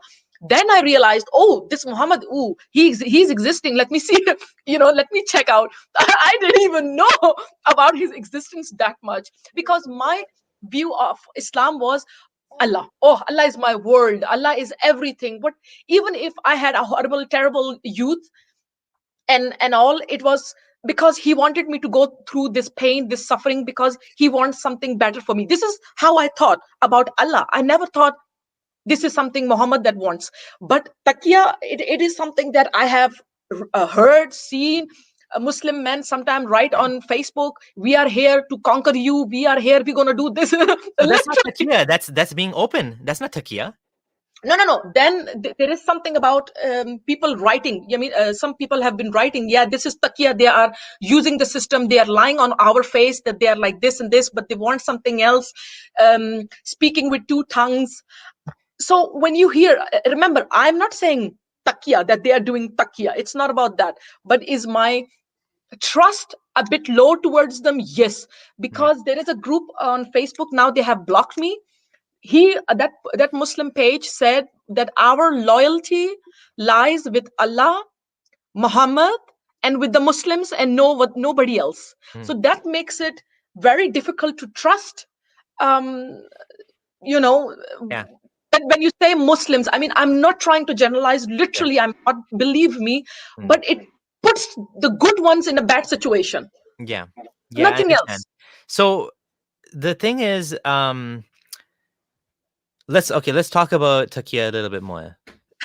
So when a Muslim, so here's the thing: a good Muslim would be honest about what Islam is. I think what you're trying to say is there's a bunch of Muslims that behind the scenes, they're like, we're gonna conquer the West, but to your face, they're like, hey, I'm here for peace. I'm gonna follow the law. I don't know how common that is, to be honest. Like I said, again, I'm basing my experiences based on Muslims in Canada. The Muslims in Canada, they don't really pretend, they don't lie about Islam, they don't make up facts. They don't say, oh, Muhammad, he married a 19-year-old Aisha, and then behind the scenes, like, no, she was 9 years old. They don't do that. They're just like, either they're open about it and they're like, yeah, I just accept it, or they just don't know, like, you just didn't know. They're not like they're not talking in two different tongues. They're not trying to conquer the West. You have people like Hizbut Tahrir, they're open. There's no Taqqiya there. You have people like Muslim Brotherhood, they're trying to get into the government and they want to change the laws, and they're doing it a different way. They're actually using politics in order to change the system legally, basically, right? And yeah, I agree with you that I don't want a Muslim party because, like, a Muslim party, I'm okay with Muslim politicians, not a Muslim party, because they would obviously try to make the law, they would try to take away some of the rights we have under secularism. And so secularism is sacred to me because it protects my rights. And so I want that to stay.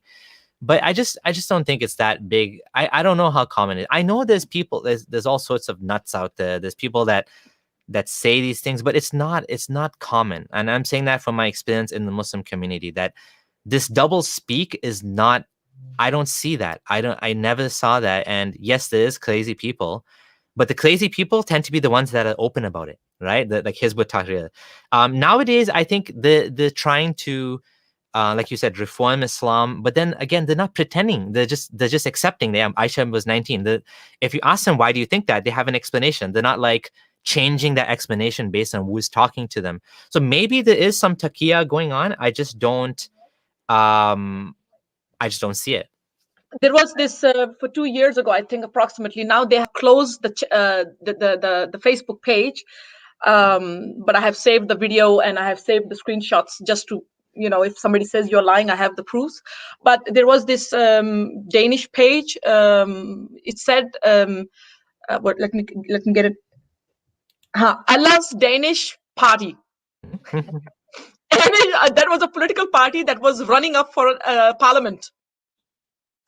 And there was this green passport type with a hand on something, they have this specific hand on.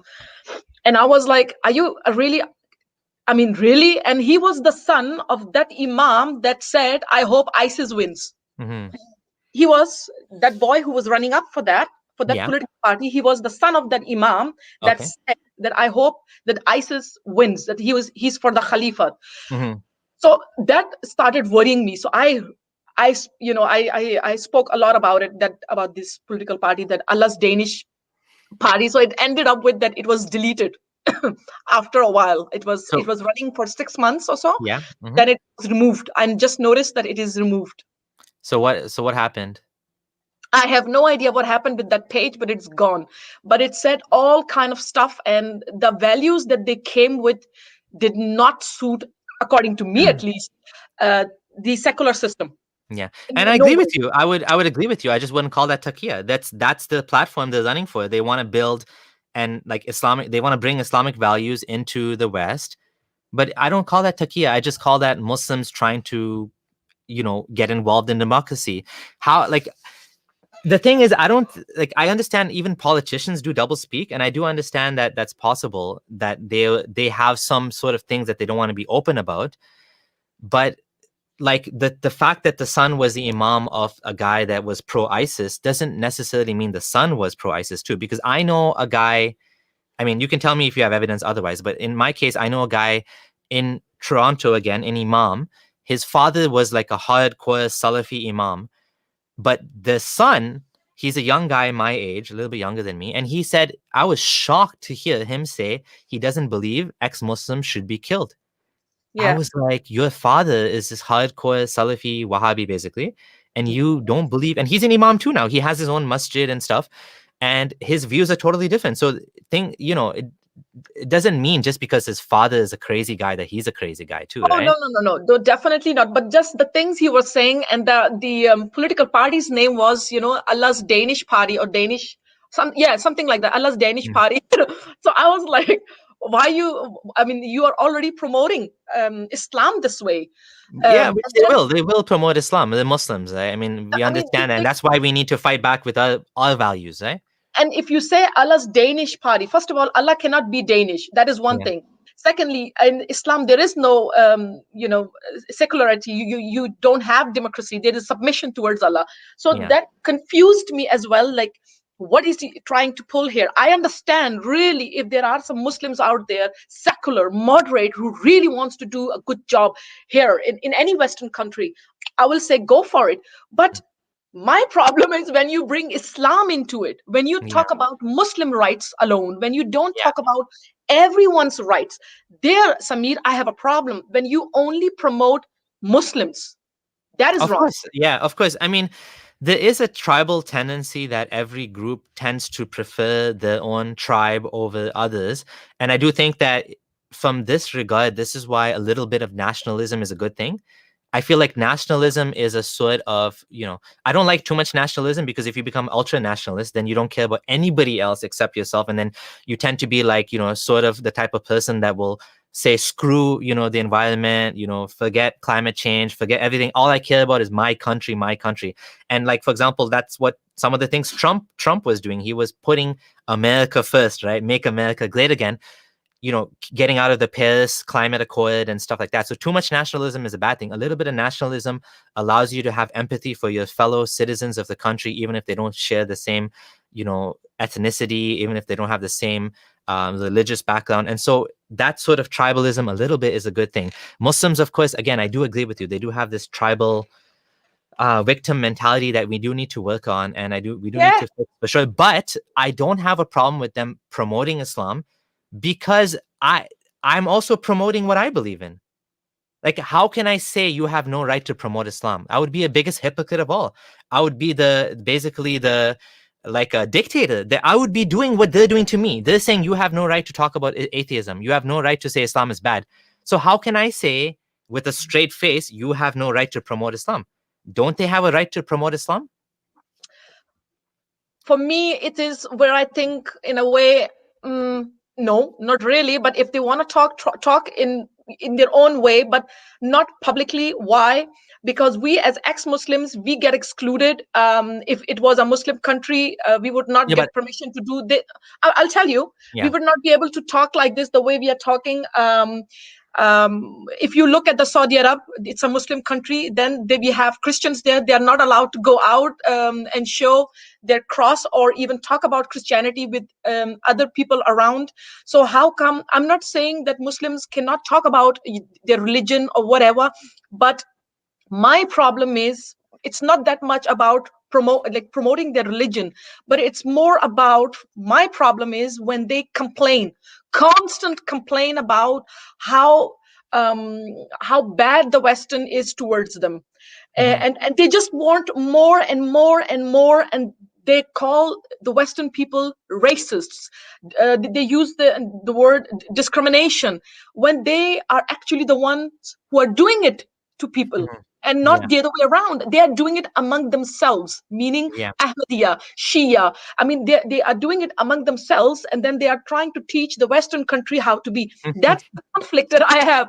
I Yeah. have nothing, Samir, against anybody, whether Yeah. you are a Jew, whether you are a Zionist, or whatever you call yourself. Yeah. I don't care what you believe in, as long as, Samir, the person behaves properly, respects me, I will respect you. That's the Mhm. key. End of it. Yeah. Pedro said maybe I should have used the word patriotism, not nationalism. Maybe that's a better way to put it. Yeah, basically, love for your fellow compatriots, your fellow members of society, wanting good for your society and your group. I think a little bit of that is a good thing. Now, you were saying like in a Muslim country, we wouldn't have rights. So are you saying we should behave like Muslim countries now? No. That's not what I'm saying. I'm just giving you an example. I'm just giving you an example that I just feel like it is kind of hypocrite that there are Muslims. Sometimes they Mhm. speak about certain Sure. things. They want their rights, but basically people like us would not get the same right when they complain. Of course, at here they get all the opportunities. They should get equal opportunities. Why not? But they Mhm. should not complain about it. Well, That's why can't what they I'm come? saying. Why can't they complain about it? I mean, they have a right to complain, even if it's like not a valid complaint. Just like, let's say, for example, women have a right to complain about getting unfair pay. Let's say, even if you disagree that they have unfair pay, even if the statistics show that women make less because they tend to go in a different sort of career, they tend to be less aggressive with asking for raises. So let's say all of those facts are true, but does that mean women don't have a right to complain? Of course, everyone has a right to complain about whatever they want to. It might not make sense, it might not be true, but I don't think we can say just because Muslim countries are treating the Ahmadis and Shias badly that we should take away the rights of Muslims to promote Islam, because otherwise we are becoming ideological dictators ourselves. We are becoming fascists that are deciding now you don't have the right to promote your belief system. We are doing what Islam does to ex-Muslims. We are going to do that to Muslims now. We're going to say, basically, it sounds like you are saying we should make it illegal to promote Islam. Is that what you're saying?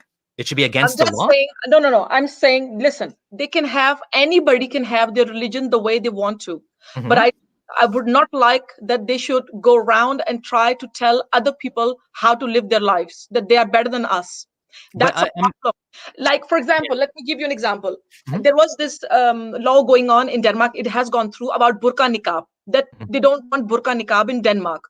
Yeah. And then I also spoke to the ladies, like, why are you wearing burqa niqab? Because me as a person, I would be nervous who is underneath. What Mhm. are they wearing? Yeah. Really? Yeah. Seriously.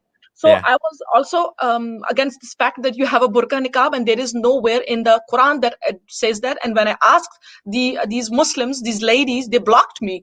Yeah. So um, I agreed to it that in I can't see these faces. Why are you wearing burqa and niqab? There have been cases out there that they have been wearing something underneath, and you couldn't see it because of that black abahe. Mhm.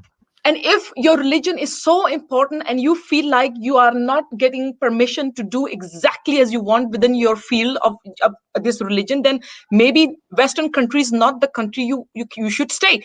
But I'm not saying that they should not stay here or they are bad people. But the fact they're living in a non-Muslim country, they want azan here. They want, Yeah.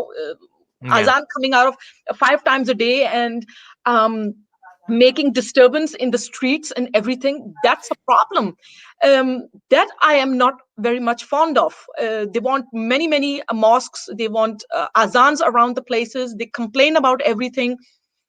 That's my problem. And if you, according to me, at least, when I observe, when I hear from, when I read there is an article, if you want I will send it to you, that Muslim Brotherhood, you also mentioned something, that they want slowly, they have some people inside, through using the secular system, they want to conquer Europe again through Rome. That is their plan.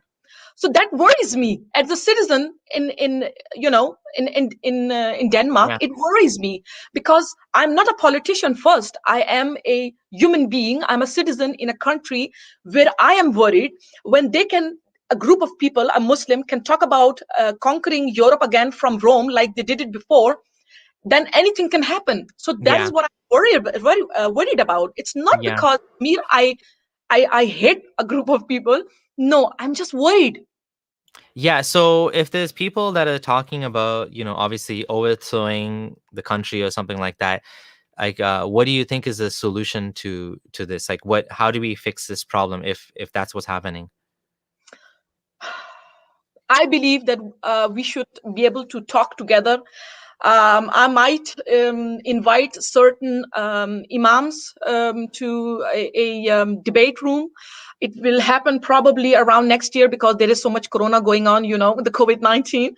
So my project is, because I believe in dialogue, I want to know um, why all of these things are happening, the things they think, how they think, why they say the things they say about Khalifat and everything, because one thing is one sits and chat on Facebook and you block them and this and that. We can have so many disagreements. But for me, it is important that we sit down and we talk about it, have respect for each other, because this is Denmark, or it can also be US, it can be Canada, it can be any country. When you, as a Muslim or any other religion, you come here, you should respect the laws, Yes, the things definitely. that are in that country, and Yeah. they will respect you back. No doubt about that. I will Yeah. respect you. I will be the first one to say I respect you. But when you come to a country and you talk about that you want to conquer this place, then I have a problem. Yeah. That's Yeah, my view. definitely. Yeah, definitely. There's a lot of sort of, hateful rhetoric like that happens in the Muslim community. And, I do think that there is also crazy people in other communities. For example, in America, there's those people that wanted to overthrow the government, and there's people, they have the people that love the guns. They want to keep the guns no matter what, no matter how bad the situation is and how many people die in school shootings, they want to have the gun. So I do think that problem exists in other communities as well. There are crazy anti-government, like anarchists. Like if you look at Antifa, I Yeah. personally don't like Antifa. I don't like the fact that there's people going around with masks, smashing, things and blocking people like Jordan Peterson from coming and talking at universities. I do think this problem is not just limited to Islam. But at the same time, I do want to ensure that I don't become the person that I used to hate. I mean, I don't become my own. I don't become the I don't want to look in the mirror and become the Muslim that is enforcing now some sort of Sharia law on Muslim, the non-Muslim enforcing Sharia law on Muslim, saying you can't dress this way, you can't talk about this. If basically what China is doing now is, I mean, they're not doing it to all Muslims, they're doing it specifically to the Uyghur Muslims, but they have now, the like watching them in the mosques, they arrest them, they're taking away their rights, they're forcing them to eat pork in Ramadan, and they're not allowing them to fast. If you get caught speaking they make them speak the not their language but the main Han Chinese, the Mandarin. So they're basically fascists, right? And I don't want to become a fascist state. No. You know what I mean? I don't want to become someone that says you are not allowed to practice your religion as a Muslim. You're not allowed to even as much as I hate Islam, I would never take away the right from someone else to promote Islam because I believe in freedom of speech. If I didn't believe in freedom of speech, I would be a hypocrite. I would be just as bad as a Muslim that doesn't want to allow. Saudi doesn't want to allow Christians to show their crosses, and now I'm saying I want to ban. How do you reconcile that with banning niqab? Isn't that the same sort of like you're doing the same thing that Saudi is doing to non-Muslims? You're doing that to Muslims now, aren't you? Like, what's the difference? No. I mean, the burqa and niqab is not even in the Quran. It's nowhere mentioned in the Quran. But that's what they believe. That's not you believe. You might not believe that, but they might believe that. It doesn't Yeah, matter whether it's in the Quran. They believe it's part of the religion. So who but cares if it's in the Quran? yeah, but I asked for a proof. I But even they're not Quranists. They follow the Hadith, and according to the Hadith, according to the teachings of Islam, the scholars make the religion. So the scholars told them. For example, in Toronto, there's a masjid called Al Huda, which is a famous masjid that's Yes. known all over the world by Dr. Farhad Hashmi. Yeah. She's a hardcore Salafi that Yeah. teaches women they have to wear niqab. And I know someone in my family, because of this mosque, she started wearing niqab and then she stopped wearing it, whatever. But the point is, they believe it's part of Islam. I don't like, who am I to say where is it in the Quran? I mean, that's just silly because they're not going only on Quran. They're going by Quran, Hadith, I and know. the scholars, Yeah. You right? see, but It's when their I ask, religion. I don't like, it could be the stupidest reason. They could say, like, I know. you know what I mean? Like for a Muslim to debate with another Muslim, they can say, why is it in the Quran? But for a non-Muslim to say you're not following Islam properly, I mean, I think that's silly. No, it's not like you're not following Islam properly. It's like you are doing something that's not even in the Quran. That's why I got blocked when I asked for proof. But They it's they not from the blocked me. Quran because they don't take it from the Quran. They're taking it from the Quran, the Hadith, and the scholars. Because I they're not agree with you Quranists, that they're that's what. Sunni Muslims. Sunni Muslims don't just go by Quran only, right? Quranists would say, why is it not in the Quran? But Sunnis would say, it's in the Hadith. Yeah. The Hadith says, you know, and actually the Quran, the language in the Quran says to take your jalabina, whatever, and to let it drop. So the way they interpret the Quran Yeah. is that it covers the face. Now, of course, other Muslims say, no, that's not what it means. You know, don't show what's apparent or whatever. Because the Quran, the word hijab means a veil. And the wives of the Prophet, and now I'm sounding like a Muslim debating, the wives of the Prophet used to have a full curtain. Yeah. Right. So now the question is, why do Muslim women have to wear hijab? Well, the scholars said, you know, based on however they wanted to interpret it, that, you know, the Muslim women need to follow the wives of the Prophet because the wives of the Prophet are the best examples, blah, blah, blah, blah, blah. That's their religion. I don't care why they do it, why the scholars say that, or why the Quran doesn't have that. You're right. The Quran doesn't even say pray 5 times a day. The Quran doesn't say pray 5 times a day. The Quran doesn't even tell you how to pray Jummah. The Quran doesn't talk about rakat. Like, so none of that stuff is in the Quran. So none of that matters. But the Quran's not how they follow it's Quran plus hadith plus scholars, right? You know? Yes, I know. Yeah. But the thing is, for me, it was also about that I want to see faces. Listen, somebody wants to wear scarf, okay, but please don't wear. I can't see who is underneath. It's not even a political game here. It's literally for me. When you see so many things on news that is happening, I want to see the person going by me. I'm not saying that they should wear something, but I want it to be covered. Like I mean, not covered, with the long. Yeah, I want to see a face. It's a man or what is going by me. I need to see it. So that was important to me. But if somebody wants to wear a scarf, okay, you go and wear a scarf, but don't use your scarf as an excuse for some legal matter or to make a big scene in the news that somebody didn't hire me because I was wearing a scarf. That really annoys me because then again, you are using your religion. Listen, many, there has been some cases out there that they said, oh, the people, they discriminate us because we have a Muslim name. They don't hire us. You know what, Samir, how many papers I sent for interviews, I didn't get it because I got a feedback, that you don't have enough qualifications. And when I was rejected so many times, I actually started taking an education that maybe that now I will have enough, that maybe they're right that I don't have enough qualification. I didn't feel discriminated or boo-hoo, my name is a Muslim, so that's why they discriminated. Sometimes one should look at themselves and say, you know what, it has nothing to do with my religion. Let's get over it. Let's look at something else, that maybe there is something I have to work on. Everything should not be, you are disliking my religion, that's why you're talking to me like this. I was called a black racist, by a Muslim. Why? Because I became a member of a political party they disliked. That's the big problem we have. So everything is, that is my also issue, you see. So it's not because a person cannot wear a scarf or this and that, but I have a problem when you are living in a non-Muslim place and you want azan. So the azan issue is like a different issue, and I do think that there is room to debate that within the laws and the system of democracy. So they, the noise pollution law can apply to that, and they can say, well, no, we don't want to allow that because it would be too loud. But if they keep it very low, so it doesn't, if the distance from the mosque is far away enough so it doesn't affect anybody, then it could be fine. That's something that like the local government can deal with. I don't think that doesn't need to be discussed like globally or whatever. They can figure that out according to the bylaws. You know what I mean? Now, about the burqa and covering the face, yeah, I do agree with you that there could be an argument made that, you know, there's a safety. The thing is, but the niqab is worn by such a small percent of women. It's such a tiny percent. I personally hate the niqab, and I think it's counterproductive. I know some Muslim women, sorry, I know some ex-Muslim women, for example, Sarah Haider, that is actually would say the opposite, that we shouldn't ban niqab, because what you do is you push those Muslim women deeper into the closet, and you make it even harder for them to emigrate or to get, you know, mixing in a society. So this, I mean, we can debate that. I'm not sure where to draw the line on banning or not. The thing is, I would never ban hijab, because I don't think hijab gets in the way of like living your life. And I do think that, you know, to be fair, discrimination does exist.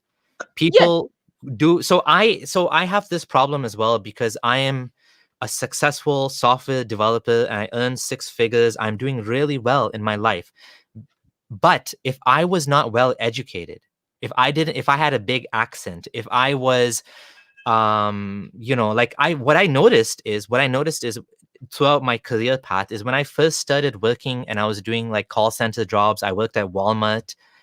I had a tough time even asking at Walmart that I wanted time to pray. They were like, oh, why is that? Why do you want time for that? This and that. But when I became a software developer, nobody dares talk to me about how long a lunch I take. Nobody talks to me about that. I take as long as I want, because they know if they're disrespectful, I'll leave, and they're gonna have a hard time finding someone who's gonna be as good as doing what I do right now. So when you're a highly skilled laborer, when you're a highly skilled, qualified professional, the discrimination goes away, because they don't have a choice. We're desperate. Like I work in a company where we're desperate to find people, because it's tough to find qualified professionals, and that's why the salaries are so high. Now, when it comes to like someone working at Amazon, it's gonna be tough for those guys. The off not the Amazon software developers. I'm saying the Amazon warehouse staff. They're gonna get 15 minutes strict breaks. They're gonna be watched. They're gonna be clocking in, clocking out, and they're gonna also face some discrimination. And that is a fact. There is discrimination. So I do agree the victim mentality needs to go, and I do agree that Muslims or anybody would be better off to stop whining about discrimination and to do something about it. Exactly. Meaning improve yourself, right? Like you said, Yes. like get some skills. If you have an accent, well, you can fix your accent. Yes. Nas Daily, I don't know if you know, do you know Nas Daily? Nas Daily, he has this massive channel on Facebook with millions of subscribers. He does these 1-minute daily videos. He has a video where he talked about how he fixed his accent. He came to America, I think it was America, Canada, I forget. And he had a very strong accent, and he practiced, and now he has no accent. And he said, people ask him, how come you have no accent? He said, I worked on it. I improved it. There's nothing wrong with having an accent. I'm not saying you can't have an accent. I'm just saying, like, look at the attitude difference. It was like, I'm going to fix this. I'm going to do this. I'm going to be good at what I do. And he does videos for a living. So it helps that he doesn't have an accent, you know, because people have to understand him. I have an accent too. And, you know, sometimes the words I have to like, for example, sometimes I say words wrong. Like I'll say wall instead of hole. I don't know why I say that. I've just been saying it wrong my whole life, and I got to fix that. So I work on that, and I slightly improve. And, you know, self-improvement is a beautiful thing. And you're right. Muslims, especially Muslims and everybody else, should work on self-improvement. But at the same time, we should acknowledge that there is racism does exist. I don't like to use Islamophobia, but there is, you know, like, for example, someone with the name Abdurrahman is less likely to get a job interview than Jonas, or, for example, you know, someone with a white name like Paul. It's true. The data, I mean, we can look up the data, but in a Christian majority country, you would find there is going to be some discrimination against minorities, right? And yes, that is something I would like to acknowledge. But what do we do about it? Yeah, we work on fixing that as a society together. And but I do agree with you also that it's overblown when it comes to Muslims, and this sort of like wanting privilege and demanding that, you know, the laws, or, you know, a special exception is made for me. You know, I do have a problem with that. I think it's tougher when it comes to a situation of, if there's no dress code, like let's say you're working in a tech shop, like I work in a tech shop, then nobody should be discriminated for wearing hijab. If the hijab gets in the way of a uniform of the, like, for example, I actually made a video about how this young lady, I don't know, she's 15 or 16 years old, she was kicked off was it either soccer team or was it like a running team because she was wearing hijab. And that's ass backwards to me. That's fucking stupid. If you're wearing hijab, what does it have to do with running? Nothing. So why are you making rules that, like, that? There's no reason why FIFA shouldn't allow hijab unless it's a safety issue, and there's no safety issue there. So let them wear hijab if they want to. I will fight for the right, and I've made videos fighting for the right of Muslim women to wear hijab because I don't have an issue with that. Now, if there's if there's a safety issue, if you're going to a shop that has drills and stuff like that, and you're not allowed, and hijab gets in the way of safety, then yeah, okay, I can say, then of course it's valid. But like, if it's not a safety issue, if you're working for a tech company, why can't they wear hijab? Why they shouldn't be discriminated? Nobody should be discriminated based on wearing a cross, wearing hijab, or anything like that, right? Even though, I'm not a fan of hijab, and I've got in trouble on Twitter for saying some very nasty things about hijab, because I do think it's a nasty thing. I do think it's misogynistic. I do think it's degrading. I do think it's bad for the world. I hate it. But if they want to wear it, then I will fight for the right to wear it while also saying it's a shitty thing to wear, right? That's my way. I mean, again, when you said about these Muslims feeling victimized, and it's so sad and bad for them. You see, I have seen so much in my lifetime that when you also said about the language and everything, even me being born in Denmark, I have a little bit of accent in Danish, and there are things that I work with at the moment. And I'm at the age of 42. I'm going to be 43 soon. So I have been, working with myself. I have chosen not to be a victim. I cannot say everything what I have been through in my life, but enough to not seeing the scars, even though the scars are on my body. So when people they begin to act victims and how sad it is for them, or boohoo, that makes me upset, because I know how it is to go through pain, and feeling small, and not feeling any kind of worth. And I believe that you should pull yourself up and say, okay, I know I'm in this situation. What can I do to make myself better? So if there is something going on in the society that you are disliked as a Muslim, for example, what can you do to improve yourself and show that you are a good person? That is a person, it's only themselves who can show it. We can only see it if they show it. And the other part is when they say, yeah, my name is Aisha, so I don't get the job, la la la. Listen, my name is Amina. I was a Muslim. I sent my applications. I was, told that I cannot get the job. I sent over 50 applications and I was declined. But it doesn't mean that I was discriminated. It was because I did lack some things that I had to take care of. So now I have spent 7 years studying and I'm almost done this summer. So now I know that, okay, I have, some knowledge now more than before. And I have been, involved in politics. So I'm running for something here in November. So, when you get knowledge, you talk to people, you learn something, you evolve. Instead of, being a victim and saying, oh, this is so sad, people don't understand me. Human beings, we always have a choice. We always have a choice to get out and make a statement and say who we are instead of complaining. That is all. And I believe in a debate. I believe in constructive, dialogue, talking together, finding a bridge where we can say, okay, this is something you want. This is something what I want. How can we respect each other? Yeah. But so are you saying that there is no discrimination against Muslims? That No, it doesn't I exist, didn't a say discrimination? there is discrimination towards everybody, not just Muslims. I don't believe there is discrimination towards Muslims only. No, Well, everybody. there wouldn't be as much discrimination towards whites if whites are the majority in a country, right? I mean, they're the main. Like, if Muslims are 5% in a country, you wouldn't find that the white people are the ones having the hard time getting the job with the same skill. If you have two candidates, Muslim candidate, non-Muslim candidate, you have Jane, attractive young lady, that is speaks well, no accent. Her name is I don't even know Danish names. She has a Danish name, let's say, not Jane, whatever. And then you have Habibullah Abdurrahman Sheikh.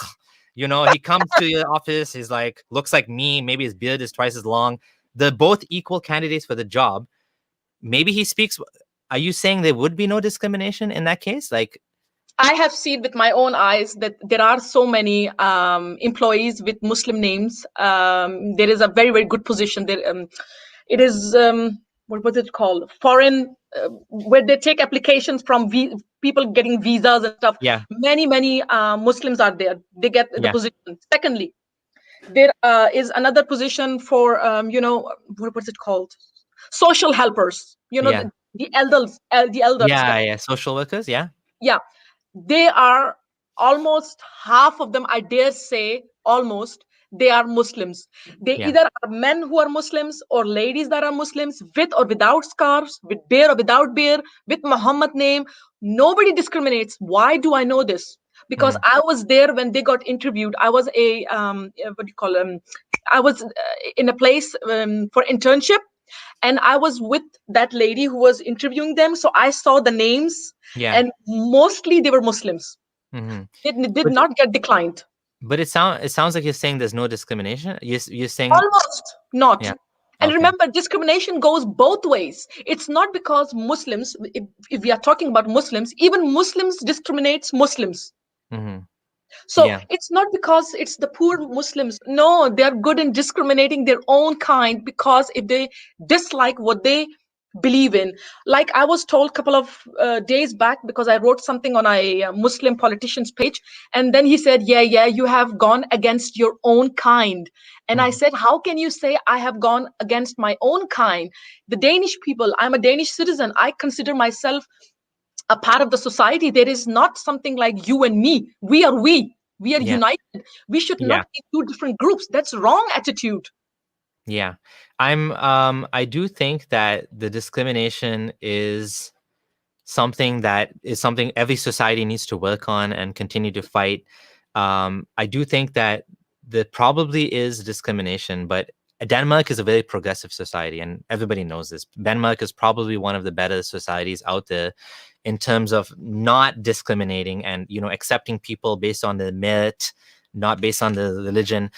In Canada too, like, frankly speaking, even as a Muslim with a big beard and whatever, again, I have to always remind myself that just because I did well doesn't mean it's like, there's an issue as well with racism towards Blacks in Canada. And, sometimes as a brown person, I don't necessarily see that because I didn't experience that myself, right? Like, even in Canada, there's a difference in treatment of Blacks and brown people.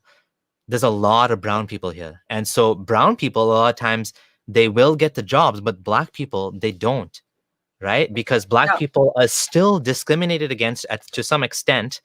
Even for the same position, they will have a harder time getting a job. People will assume that they're less educated. I mean, frankly speaking, I'm just going to be straight up honest here. I was a Muslim. I went to the mosque. I met this guy, and, he's wearing his thobe, the long dress or whatever. And I was thinking, this guy must be like some uneducated guy. I don't know why I thought this. Just because he was Black, I'm like, yeah, this guy, he probably works for, I don't know, and then he told me he owns a company, and I was like, and he owns a tech consulting company, and I was blown away. And I was thinking to myself, why am I blown away by that? Because he's Black? I was assuming, based on the color of his skin, even though he was Muslim, the Muslim part I wasn't ignoring, Black people, not Blacks. I was assuming that this Black man was uneducated just because he was Black. I mean, it was ridiculous. It was so dumb. So the discrimination even among brown people towards Black people exists in Canada, and we need to always remember that something that we need to always work against, fight against, and to not assume that just because we were able to pull ourselves up from the bootstraps and we were able to get over it, that everyone is in that situation. Some people are not as educated, some people are not as intelligent. Like Pedro was saying in the chat, a lot of Muslim women don't have a choice about wearing hijab. They actually, in many cases, they have to wear hijab because of the husband, because of the family. Many young women, some of them are able to take it off when they go outside, but some of them they have to wear it. So they may be discriminated against, even though they don't even like the hijab. They might, you know what I mean? So that's it. We always have to keep that dynamic in mind as well. That let's not further isolate people that maybe the closeted ex-Muslims. Maybe they don't even believe in Islam, but they look Muslim. So, but anyways, that being said, I do agree that Denmark is a really good place overall. I haven't looked at the stats about discrimination in Canada or Denmark. Very tolerant. They're very tolerant. Some of them, like really tolerant. I must say, I have the deepest respect for Danish people. Really, they're so sweet. They're so kind, so open-minded. Yeah. And but again, do you find there's a pushback now because of the way that there's a lot of immigration and people are worried about the way of life being affected, and there's a rise of a lot of far right parties? Do you find that this is changing? This tolerance is becoming now intolerance because people are scared of the way of life changing? It can happen. The intolerance can come. We have this Pakistani politician in Denmark. His way of dealing certain things are very interesting. Not that I'm fond of it. I must say I'm not. He speaks, at least what it sounds like when I listen to him, it's all about the Muslim rights, Muslim, and Muslim. And that hurts me as a Danish citizen, that my right is not being counted. This is exactly how I feel. And then we have, just different groups. And then recently we have this debate going on. It's going on still, that there are some children, Danish children, whose mother, Danish ladies who are converted, as far as I understand, they went to Syria to fight, and Khalifa and everything. Now they want to come back with their children who are born there. And they call their children for Danish citizens because their mother are Danish citizens.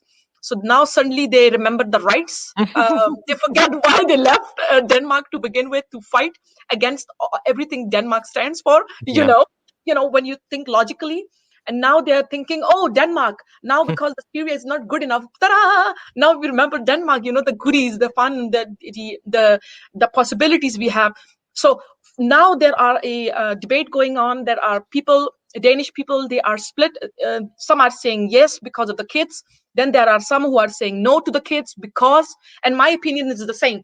We have already, this generation like mine, they are born here in Denmark and they are member of Hizbut Tahrir.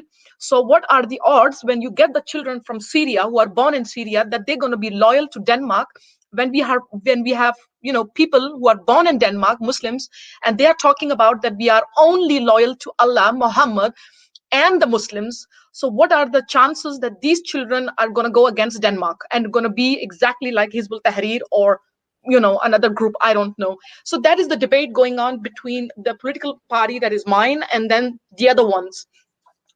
Some are saying yes, some are saying no. So this is the battle going on.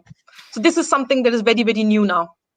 Yeah, that's so definitely if someone is leaving country and joining an enemy of the state like ISIS, obviously I don't know if ISIS has declared war on the whole world basically. So if you join ISIS, you basically have, in my opinion, given up your nationality forever.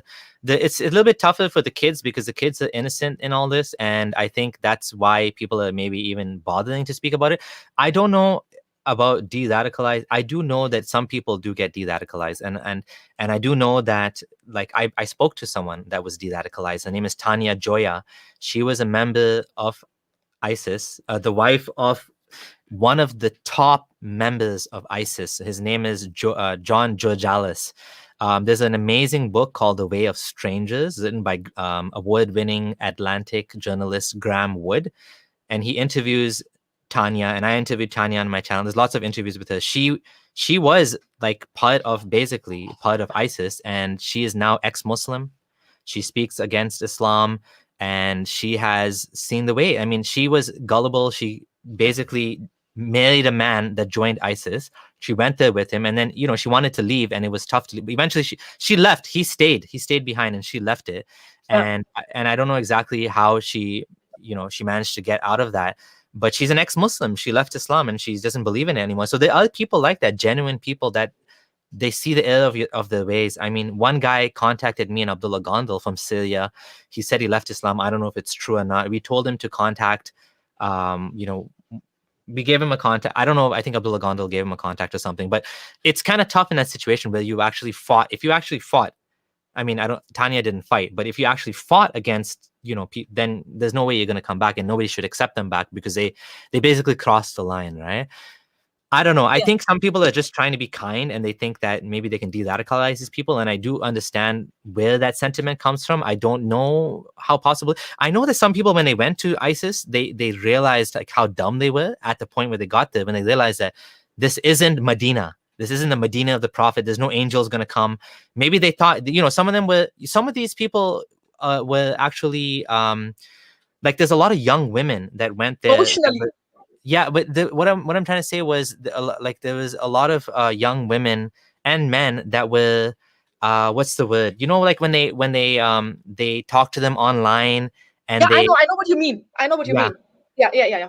Yeah, they coach them and they show them pictures of jihadis with little puppies, and they said life is so emotionally good. They get them attached, emotionally involved in it, like how big it. Yeah, I know. They show them this beautiful picture. Yeah, exactly. And they show them pictures with puppy. Like ISIS had a lot of like propaganda, right? So they lured a lot of young people in, and these young people, when they got there, now they're trapped. They can't leave. There wasn't, it's not puppies and Quran. It's like, shells falling on your head and, being basically a second wife or a third wife of a jihadi commander. So a lot of them were, basically, I don't want to say they were tricked, but they were, if they were under 18, then of course, I think there's some room for like understanding that young people can be stupid. And they were basically, what's the word that, when someone like a pimp takes a woman and he, what's the word for that? He uses them. Yeah, they basically like coax them into this situation that they end up being trapped in, right? So I understand from a human perspective, but I also don't know how, like, who can you trust if they've done that? I don't know. Can you trust them anymore? Can you not trust them? Grooming them. Thank you, grooming. That's what I was trying to say. Some of these children were groomed into ISIS. They were basically, they were basically groomed. They were sold a bunch of lies, and they have these people that work for ISIS that they go online into these chat rooms, and they go one-on-one talking to Muslims, and they try to use the religion to convince them. And some of these people, they're just dumb. They're just idiots, and they just fell for it. And I don't know what to do with these people. I honestly don't know. I know that it's a very tough situation because some of these people, they can't stay there and they can't come back. So what do you do with them? I don't know. They become like sort of. The thing is, now some are saying we can just get the kids and the mothers can be there, because the thing is, when you get the children, the mother they have to come. And I know the system now, that this is how it works. You get the child, then the mother comes, then the father can come, because there are these human rights. Then you have these conventions, EU conventions. EU controls a lot. EU has a lot of say in all of that. So that's why we know, I mean, the people like me, from my political party members, they know what is going to happen. If we get the children, then the mother's going to come, then the father's going to come. And to avoid that, we are trying, if somebody could say to us, like, okay, we're going to get the children here, but they're going to get adopted to Danish families, like ethnic Danish families, then we can say, all right, they can do that, no problem. Then at least they will grow in a household which is not going to be that much of a radical.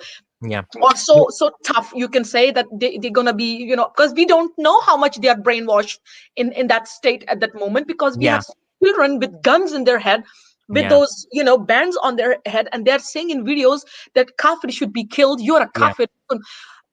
I mean, ISIS.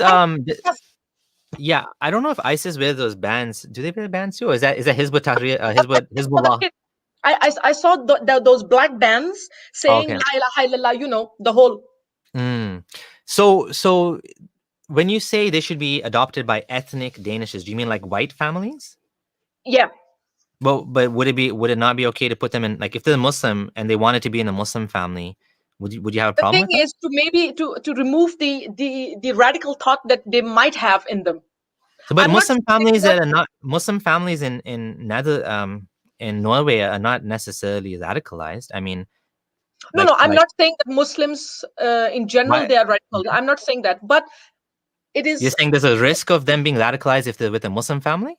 Yes, because then there's a risk. I'm not saying they will be for sure. But most Muslims are against ISIS, right? Especially in, you know what I mean? Like all the Muslims I know are against ISIS. Like, so they if can be you gave, groomed.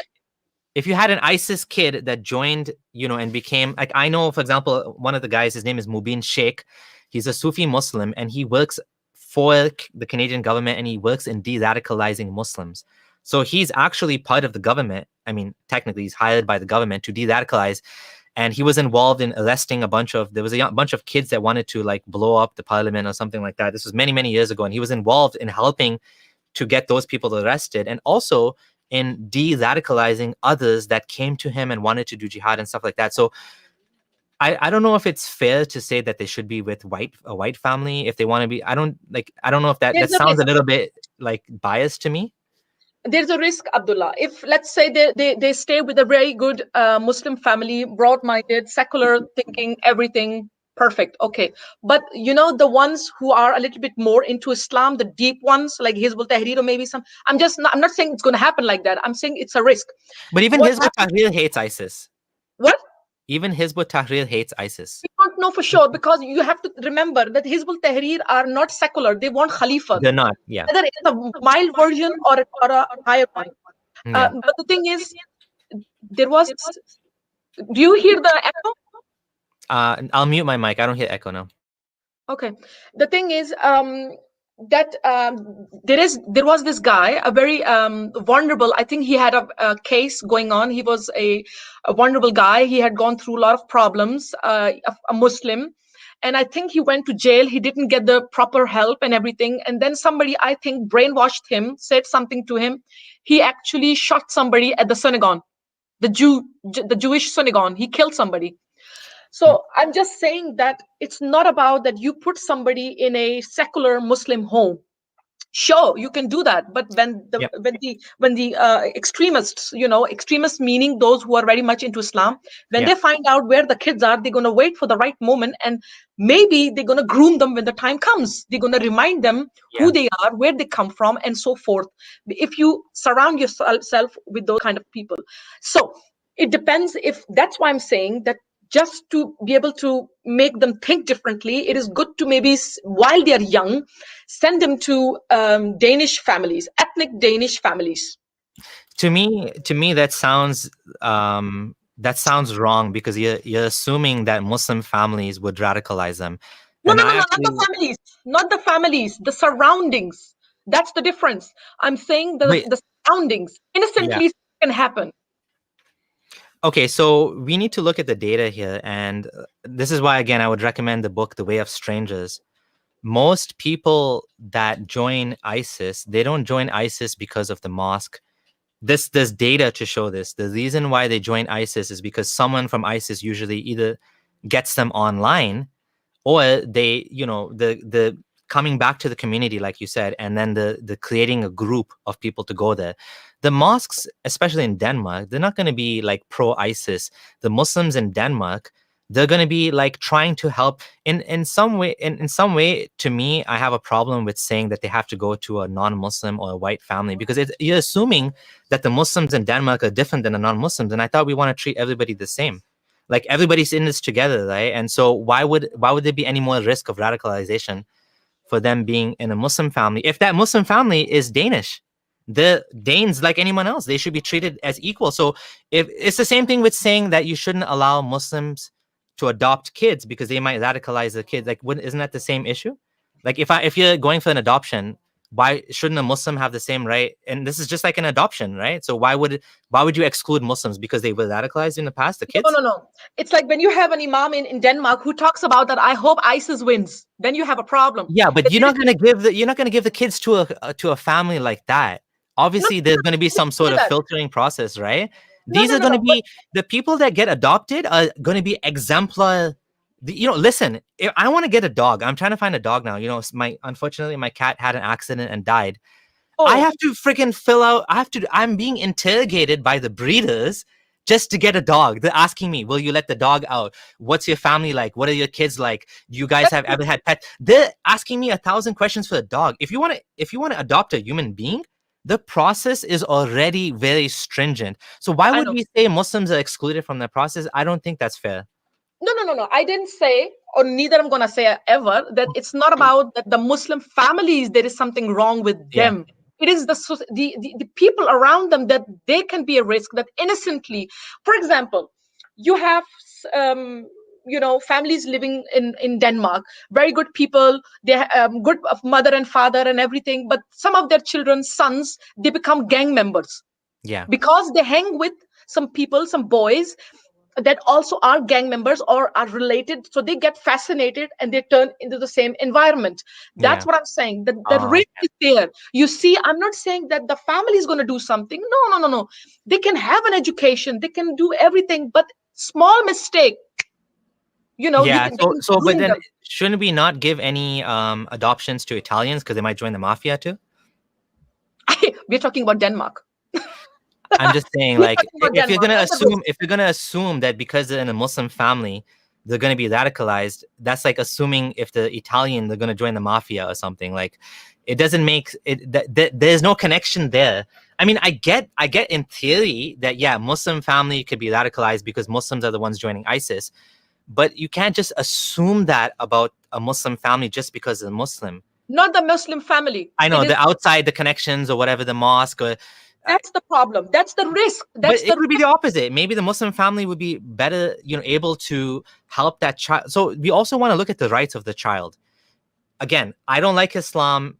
I hate Islam. I think Islam is bad. But I'm just saying, sometimes when it comes to adoption, you try to put the kids in a family situation where they will be more familiar, and that'll help them to make it easier for them rather than you take a kid that's like, like let's say, for example, there's a Chinese kid. Sometimes it makes sense to give him to parents that speak Chinese because that parent can relate to the child and can understand that, the child's background and experiences and this and that. I'm not saying it has to be Chinese if it's a Chinese kid, but I'm just saying that we can't exclude. I don't think we should either exclude Muslims either just because they might be radicalized. I think that's silly, frankly. But we can agree to If you disagree on see, this.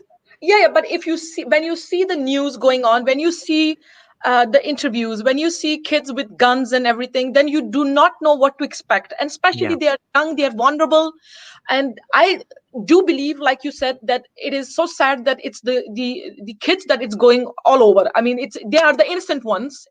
Definitely they are the innocent ones. They're almost like, you can say, the ones that being played with, and the parents are kind of using them, and it's so sad because the kids in all of it, they're innocent. That's why my thoughts are here, that if you can take the children and say we're going to take care of the children, and they're going to be with some ethnic Danish families to Yeah. secure the fact that they are not going to end up being like the maybe a kind of radical Muslim in Denmark. There is no risk of it. Fine, then we can have the kids, but no mother and father to Denmark. But the problem is, if you get the children, you get the mother, you get the father up here, because the conventions, the EU conventions and human rights says that. And that's, we have an overall problem. And the people who are coming here, you have to think, there was, I believe, in Denmark, there was a man, he was a refugee. He had 3 wives and I think 17 kids. He said, Denmark is giving me stress. He's getting money for all of his kids, and he then comes and complains. I'm just giving you a bigger picture, that for my sake, when I look at the whole picture about the kid who shot at the synagogue because he was a vulnerable, I felt bad for him. When I read his history, what he went through, Yeah. he should have received the proper help for, to not do what he did. He was, I feel he was kind of played with. He was vulnerable, and he was maybe used in a plot. Mm. And so that's why I'm just saying that the children should be, until they at least grow up to a certain age with a ethnic Danish family, and then later on they can move to a Muslim family if they want to, but at least in the youth, until they make their root proper solid, so they understand what they are going through, where they are. Yeah. Well, like it's quite possible the opposite could happen too, that they would leave Islam. I just don't see the connection between being in a Muslim family versus being with an ethnic Danish family. To me, it sounds, I don't know, it sounds discriminatory to say they have to go. But I understand where you're coming from, but it still sounds discriminatory to me. And look at the Muslim families of the kids that left to ISIS.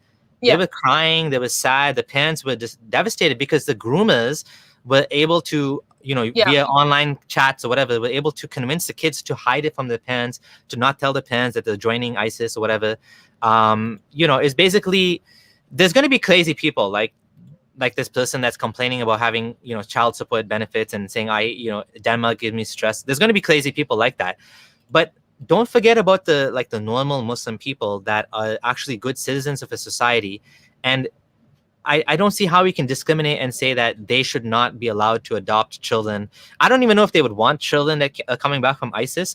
I would kind of understand that maybe they want to help those people, but they would obviously not, like, I can't imagine how someone from ISIS comes into a Muslim family, ends up being radicalized again after already seeing what ISIS is and being given a second chance. Like, I don't know. I just don't think there's a connection there. But I mean, we can agree to disagree on that. It's just, yeah, there's a possible connection, but I think the connection is not the Muslim family. I think the connection is online radicalization, talking to people that were in ISIS. The Muslim family is not going to contribute to the radicalization. The mosque is not going to contribute to the radicalization. That's not what happens. Usually it's, and again, like I said, the way of strangers, he's studied this and he's documented that the data shows that people are not going to the mosque to be radicalized. Someone is coming from ISIS and is infiltrating the society and is creating a group of people to go back. People that fought in ISIS come back and they usually create this little group. And that one person usually is able to infect a whole bunch of people to join them. So it's not like, you know what I mean? But then there's also people that just join ISIS all on their own. People that like John Georgalis, that he read the Quran, he went online, he started researching, and somehow he ended up in ISIS. And he was a white guy. There was in a white family. His parents were Christian, yet he joined ISIS as well. So there's people like that too, right? Yeah, and I agree to disagree, but I'll say that in masjids there is a risk that you can be radicalized in masjid as well, because I remember when I was a trainee at a place, I met this girl, very sweet, kind girl. She was a Shia. She had a scarf, but very normal clothing. And she told me that once she went to a mosque, she was wearing the abahe and scarf. She went to a Sunni mosque and she heard an imam. She said, I was shaking. She said, I heard the imam say that whatever the unbelievers do out there, that is ethnic Danish, whatever they do, but if you see a Shia, kill them. Okay, so again, if somebody said something like this I've never ever heard anything like this in my 15 years as a Muslim, going to all sorts of mosques. I've been to Hizbut Tahrir khutbahs, I've been to a Shia mosque, I've been to Sufi mosque, I've been to moderate mosques like ISNA Canada, Islamic Society of North America. I've never heard anyone say kill Shias. I know that I think what you're hearing is the most extreme, crazy people, the most, like, you're hearing, there's a lot of hearsay going on here, but this is not like common experiences. And the worry I have is when you go around telling people that this lady went to a mosque and she heard kill the Shias, people are going to think that people are saying kill the Shias in the mosque. So was this imam saying we should go kill Shias in Denmark? Is that what he was saying? You have to understand, it sounds like it's not true, but she would never come and tell me this thing. You have to also keep in mind that there was an imam taped, and he was fined for this. He said, kill the Jews, Jews or Zionists. Sorry, it was one of these two things. He said, and he was actually fined. He was preaching this. So yeah, if somebody is that extreme, yeah, I mean, there are cases of hardcore radicals like that. Yeah. Which, of course, we have to clamp down on. And in that case, yeah, those people should be, either the mosque can be shut down, or they can be arrested, or, yeah, fined, or whatever. But I don't know how common that is, because, I mean, is Denmark more radicalized than Canada then? I have no idea, but I just know there are things going on. Like, seriously, there was, now I cannot make a translation, but I will try to send you a video that I saw. I have taped it just in case. I mean, there are things that are being said. And in England, there are things going on as well in England when there is a mosque and they said we don't preach something radical. But then there was an undercover documentary on it. And there was this lady, she was being trained from Saudi Arabia, and she comes back to Britain and she teaches about that if somebody changes their religion, kill them, she says. I'll send you the video. So here's where it gets... Here's where it gets a little bit tricky. I know that if someone is saying that in Islamic law, in an Islamic state, this is what we do to ex-Muslims, to apostates, that's different than saying if you see an ex-Muslim in Britain, kill them. So it depends what they were saying. And that's the tricky part, because a lot of times someone like Hizbut Tahrir will say, in our Islamic books, this is what we are taught. Not that you should do this in a non-Muslim country, because that would be vigilantism and that would be against the laws of the land. You don't. My worry is a lot of the things you're saying are based on the most like extreme examples of videos online and people like crazy undercover videos of some small mosque with like 20 people where the guy's like, if you find a Shia, kill him, or if you find an ex-Muslim. Like I was a Muslim and I don't know, maybe Britain has more crazy people than Canada. It's possible. I'm just saying it's happening. I mean, yeah. I know it sounds crazy. Listen, so what's the solution then? What's the solution to something like this? Other than talking about it, already doing... As I said to you, I'm going to try to have a talk with them. Why do you do these things the way you do? Why do you talk? Because in overall... It's not a good thing that's going on. It is showing less respect for Muslims. Because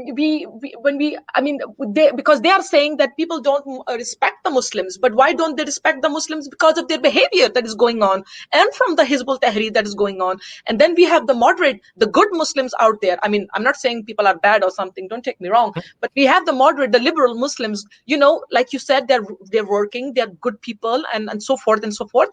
But I miss them coming outside, them coming and saying, listen, Hizbut Tahrir, what you're saying like this is wrong. Hey, you Imam, you say something like that. How dare you? Don't you dare speak on our behalf, because we don't put up with this. I'm trying to talk about these things, that people should be brave enough to come out, because there are people who are talking to me privately and they're saying we are afraid to get out and say our opinion because they will come after our family. Yeah. So I agree with you. Yeah. I mean, I do wish more people would speak out. I do think that maybe some of us miss the voices, because like I said, when I was a Muslim, I always heard debates like this all the time between Hizbut Tahrir, between Salafis and Sufis. I remember going to big Islamic conferences with 10,000 people plus, like reviving the Islamic spirit, where they were openly condemning openly condemning Hizbut Tahrir, saying, Hamza Yusuf was saying, and these other speakers, you guys got it all backwards. You're trying to create an Islamic state and you don't even have Muslims praying Fajr. So they were like, these popular speakers were saying that Hizbut Tahrir has it all wrong, that they need to focus on purifying the community and making the community have better manners, praying 5 times a day, going to the mosque, not creating Islamic state. They're like, you got it all backwards. You guys create an Islamic state and people don't even pray. What's the point? So this is happening. I mean, I think we should be give them a little bit more credit, the Muslims, because I do think they are fighting their own battles internally. There's of course, there's many bad apples. I think Hizbut Tahrir as an organization is horrible, and it is banned in many Muslim. Hizbut Tahrir is banned in many Muslim countries. Do you know that? I know. Yeah, so Muslims are trying to fight it. It's not like we can't just say, oh, Muslims could never do this. Muslims do this. Muslims are trying to fight Hizbut Tahrir. They do speak out against it. Maybe you don't see them. Maybe you don't see them protesting or something. But in the mosque, they are attacking it. They're ideologically battling it out, right? Anyway, so I want to give you the chance to give the last word. My camera died again. I want to give you the chance to give the last word here, and thank you so much for coming on and having this conversation. A little bit of a debate at the end there, but it was still good. I think we both learned from each other, and hopefully it was a good conversation and you enjoyed it. Would you like to add anything else to maybe tell people about your channel and what you're doing now and stuff like that? Again, thank you for having me, Samir. It has been a pleasure. I must say I didn't know that I would come so far in my life doing what I'm doing. But yes, I have a channel, and it was in the beginning in Danish, where I also spoke about Islam and a little bit of politics, but it was more about Islam. But now I have turned it into English. There you are. So my YouTube channel is in English, and I am also going live very soon today. and my channel is just Amina Sardar. It's called Amina Sardar, No Love for Islam. That's my channel, and Samir is gonna link the. He's gonna write the link below so you guys can see it and follow it if you like. So Yeah, so gonna... the link is already there. I added it. It's also the pinned comment. You can see that that's oh, I guess you can't click on comments anymore. Sorry, yeah, YouTube changed it so you can no longer link to a specific channel from the comment. But anyways, it's in the description. And yeah, thank you for coming on and having this discussion. It was great. Obviously, your experiences being in Denmark are very different than mine being in Canada. Exactly. And we all have our own sort of, like perspectives on things. So I do appreciate that. It's been good. As well, I want to remind everyone that apologize for not doing as much content. I've been a little bit busy at the office, and today I got the day off, so I'm happy I have a little bit of free time, but it's been incredibly busy on my end, which is why I haven't been putting out as much content. I hope to continue doing more content as soon as possible. At least try to do at least 1 or 2 videos a week. Right now I've been low on that. Those of you who are new to the channel, please do subscribe. This is my second channel. The first one got demonetized. I have to start all over again. Almost at 10,000 subscribers. So, thank you guys for resubscribing, and gals. If you are listening to this now at the end, you can also check this out on Spotify or iTunes or whatever. These long format conversations are available for listening on your phone. So you don't have to go on YouTube, make it easy for you. You can listen in the car or whatever you like. Just search for a friendly ex-Muslim podcast on your favorite platform. And do check out Amina's channel. The description is below. She's going live later today. And finally, last of all, I'm also going to be going live later today with Abdullah Gondal. The Two Abdullah show is returning. We're going to be talking about scandals of Aisha. So if you're awake at the time, it's going to be in 8.5 hours from now. So join us there. Thank you, Amina, and hope we'll get some people onto your channel, and we'll talk again at some point. Yes, thank you for having me. Bless you. Okay, everyone, take care. Bye.